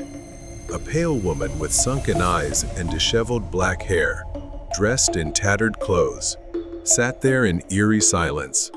She slowly turned her head to face him, staring intently. Now it's your turn to pay for the lives you've taken. Jack gripped the wheel, struggling to keep control of the truck, demanding to know who she was. Then the woman lunged at him, her icy hands tightening around his neck. Jack screamed, but it was choked off. Disoriented, Jack instinctively hit the gas as he struggled to break free from the crushing grip. The truck swerved, its tires screeching on the wet road. Jack's vision blurred, his mind spinning as if he were sinking into darkness. He gripped the wheel with one hand, the other flailing in the air. His fingers passed through her futilely. "Please don't do this." The woman didn't respond, her gaze glowing with a deadly hatred. Jack felt the truck slipping out of control, sliding sideways toward the edge of the road. He tried to hit the brakes, but his legs were numb. Jack's world went black. His body slumped into the seat. The truck careened off the road, the sound of metal scraping against gravel and dirt filling the air until it crashed through the guardrail, plunging into the ravine. The next morning, police investigators arrived at the crash site. The mangled truck lay at the bottom of the ravine, its cargo spilled across the ground. They found Jack's body in the driver's seat, his neck twisted to one side, bruised heavily as if something had crushed it. Investigators and forensic teams began examining the wreckage. Beneath the layers of cargo, they uncovered sealed containers marked with warning labels. Then they uncovered a horrifying truth. Hidden among the legitimate goods were human organs. Jack wasn't just a truck driver. He was a trafficker of human organs, disguised as a legitimate cargo hauler. As the investigation unfolded, it revealed an illicit network that Jack was a part of, operating under protection for years. Many innocent lives had been lost at the hands of these merciless criminals. The ghost of the woman stood at a distance, her purpose fulfilled. For Jack, it was too late. He had no chance to turn back. He had faced the consequences of his actions. The threat of the gas station customer. Evie had been working the night shift at the gas station for many years. It was always quiet, slow, and uneventful. Her shifts usually started at 8 p.m. every day. The first few hours passed quickly, with a steady stream of customers coming in for gas or snacks. But after 11 p.m., the traffic slowed, and by midnight, the station became eerily quiet. She tried to keep herself busy, organizing merchandise on the shelves and cleaning, but there wasn't much to do. The silence and the ticking of the clock made the second half of her shift feel endless. Around 1 a.m., a car pulled into one of the parking spots near the entrance. At first, she didn't think much of it. Most cars came in for gas and left immediately. But this car just sat there. No one got out. She stood up straight behind the counter, waiting for anyone inside to come in. She leaned over the counter, looking through the glass door, but nothing happened. Maybe they were just resting? She shrugged and continued scrolling on her phone, distracted for about 20 minutes. When she looked up from her phone, there, standing in one of the aisles, was a man. He was just there, staring at her. She hadn't heard the doorbell, hadn't seen him walk in. How had he gotten inside without her noticing? The man quickly averted his gaze when he saw her looking. He appeared to be in his 40s floor, wearing a dark coat and a scruffy beanie. There was something about him that made her uneasy. He moved slowly through the aisles, his eyes occasionally glancing toward her, as if assessing whether she was watching him. His movements were deliberate, almost calculated. She tried to remain calm, watching him closely, but she couldn't shake the feeling that he was planning something bad. Suddenly, he turned toward the front door and hurried outside. She dashed out the door, her heart racing. The car was still parked there, but the man walked right past it, disappearing into the darkness along the road. She went straight to the security camera to figure out how he had gotten in without her noticing. She pulled up the footage, scanning through until she found the moment he arrived. The footage showed him stepping out of the parked car, but instead of going inside immediately, he stealthily made his way around to the back of the gas station. There were no cameras there, but she knew those doors were never locked because they were broken. What chilled her the most was the timing. 15 minutes passed between the moment he went behind the building and when he appeared in the store. 15 minutes he spent lurking out of sight, waiting for something. Weeks had passed since that night, but she couldn't shake the feeling of being watched. Every shift felt like a test for her. One night, while she was cleaning the counters, she noticed something strange. The man entered the store, his eyes scanning as if searching for something. She watched him from the corner of her eye, and that was when she saw it. Something that seemed horrific. Then he approached her checkout, and she thought she might have guessed right. Dark stains on his sleeve, splotches that looked like blood clinging to the fabric, and he had done something vile and horrible. She wasn't sure if it was the same man, but she sensed it was him by his stature and clothing. She froze, her hands clenched, as he slowly moved down the aisle, seemingly oblivious to her stare. He quickly slipped away, melting into the shadows, and she was left in silence. She resolved to take action. The next time he appeared, she would be ready. A few nights later, he returned. She heard the faint sound of the doorbell and looked up to see him standing right inside, his face hidden in the shadows. She quietly picked up the phone, dialed the police, and kept her voice just above a whisper. She reported the suspicious man, describing his erratic behavior and the blood she had seen on his sleeve. But then, he noticed her. His eyes narrowed, and he realized what she was doing. Without warning, he charged toward her, knocking the phone from her hand. She stumbled back, grabbing anything she could use to defend herself as he backed her into a corner, his face contorted into a disturbing grin. She collided with the shelves, knocking items to the floor. She tried to grab a can from a nearby rack and threw it at him, buying herself a split second to dodge him and run toward the door. But he was quick, grabbing her arm and pulling her back, forcing her against the back of the store. I encouraged myself to survive and reassured myself that the police would arrive soon. He tightened his grip and pressed his face close to hers with a terrifying gaze. She felt panic rising, but she saw the police through the glass. One of the officers raised an eyebrow and glanced at her, then looked at the man's hand on her arm. It was a signal, a silent cue. She knew what she had to do.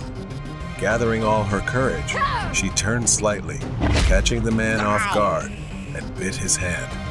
He yelled in pain, loosening his grip just enough for her to escape. She stumbled forward, getting out of his reach. The police burst through the door, quickly advancing with their weapons drawn. He hesitated, his face contorted with anger, but he knew he was outnumbered. The officers moved in, bringing him to the ground and cuffing his hands behind his back. He thrashed, his eyes filled with rage as they restrained him. One of the officers approached her, placing a reassuring hand on her shoulder. They said he was a dangerous man, wanted for multiple assaults and murders in the city. She blinked, the reality of his words sinking in. A murderer?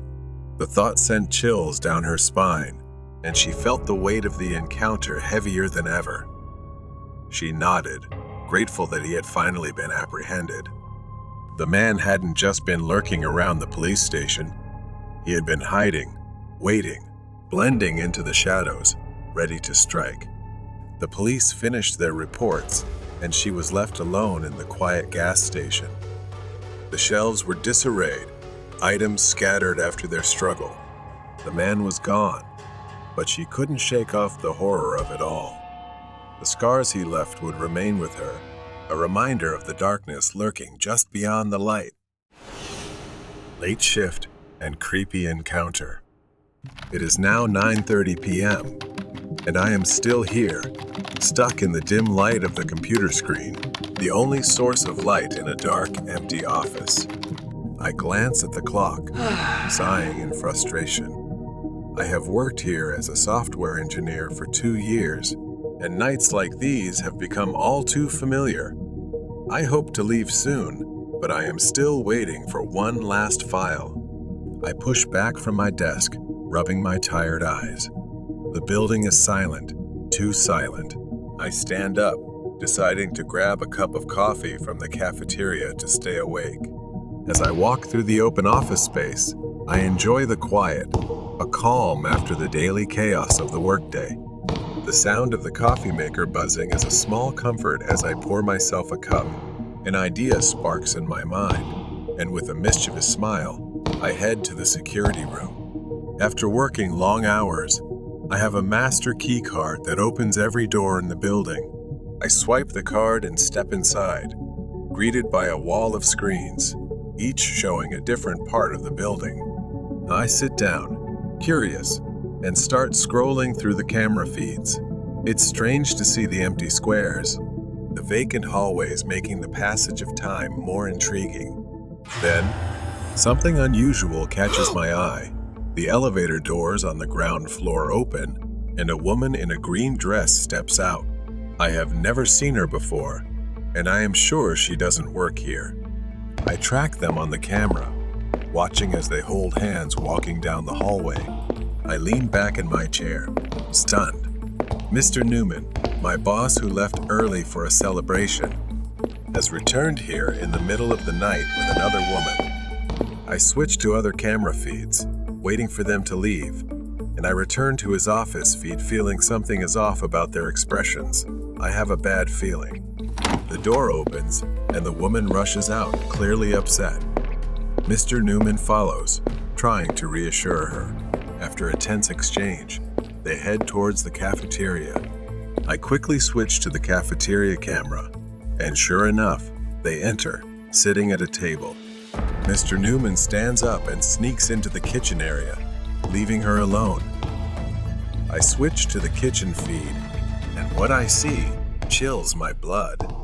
He is holding a knife, his expression tense, eyes searching for something. My mind races, and before I know it, I rush to the cafeteria. I approach the woman from behind, placing a hand over her mouth before she can scream. "I'm here to help," I whisper. "You need to leave. He's going to hurt you." She looks at me, confused yet scared, and nods. We turn to leave, but Mr. Newman appears in the doorway, blocking our exit, knife firmly in hand. He sneers, asking where we think we're going. I step forward, trying to shield her. He laughs, a cruel sound echoing down the hallway mockingly, saying that if so, he'll make sure we both disappear. I feel the woman beside me tense up, his expression shifting as his eyes narrow when he lunges forward, the knife aimed directly at me. I defended, but the impact was still so brutal that the blade stabbed into my hand. The pain seemed to painfully spread throughout my body. I staggered back, gritting my teeth against the intense pain of his madness. He starts shifting his focus to her, cornering her against the wall, and he begins to wildly raise the knife in anger. Desperation drives me, and I grab a nearby chair, swinging it with the last of my strength. The heavy metal frame strikes his head, causing him to stagger back. Blood flows from the cut on his forehead as he crashes to the floor, dazed for a moment. The woman screams, but she quickly pulls out her phone, her hand shaking as she calls the police. I fell against the wall, clutching my arms, my vision blurring as I struggled to stay conscious.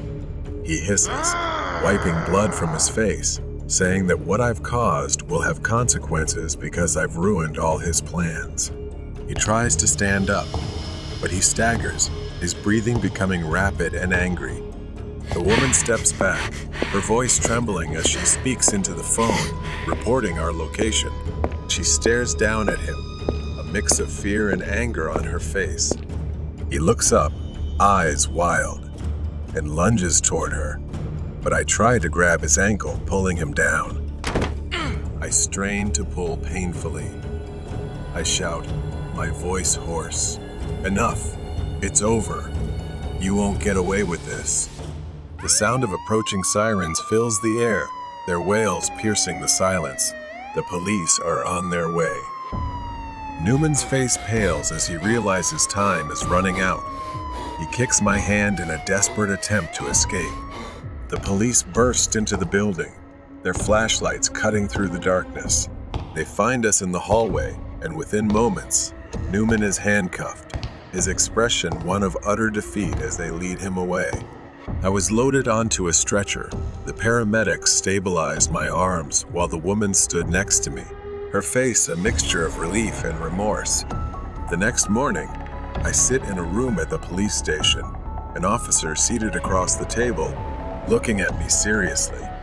He recounts the details they have uncovered. Newman had been seeing the woman at the scene, promising to be with her. But when she found out he was married, she threatened to expose him.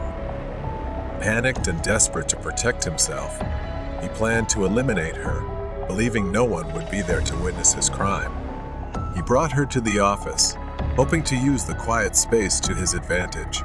What he didn't anticipate was my presence, my late-night habits, and my caution leading me to the security room. The officer continues to explain that Newman's wife filed for divorce, her anger and disgust evident when she learned the truth. The woman, unaware of his marital status until that night, expresses deep remorse, shaken that she almost lost her life. I lay on the hospital bed, my hand bandaged. The events of that night replayed in my mind, each moment vivid and unsettling. I stumbled upon a dark secret, and in doing so, I saved a life, narrowly escaping death. I know that night will haunt me for a long time, a reminder of how easily darkness can hide behind familiar faces. But as I prepare to leave the hospital, I feel a renewed sense of purpose, a reminder that sometimes, even in the quietest corners of life, we can find ourselves amidst the unimaginable.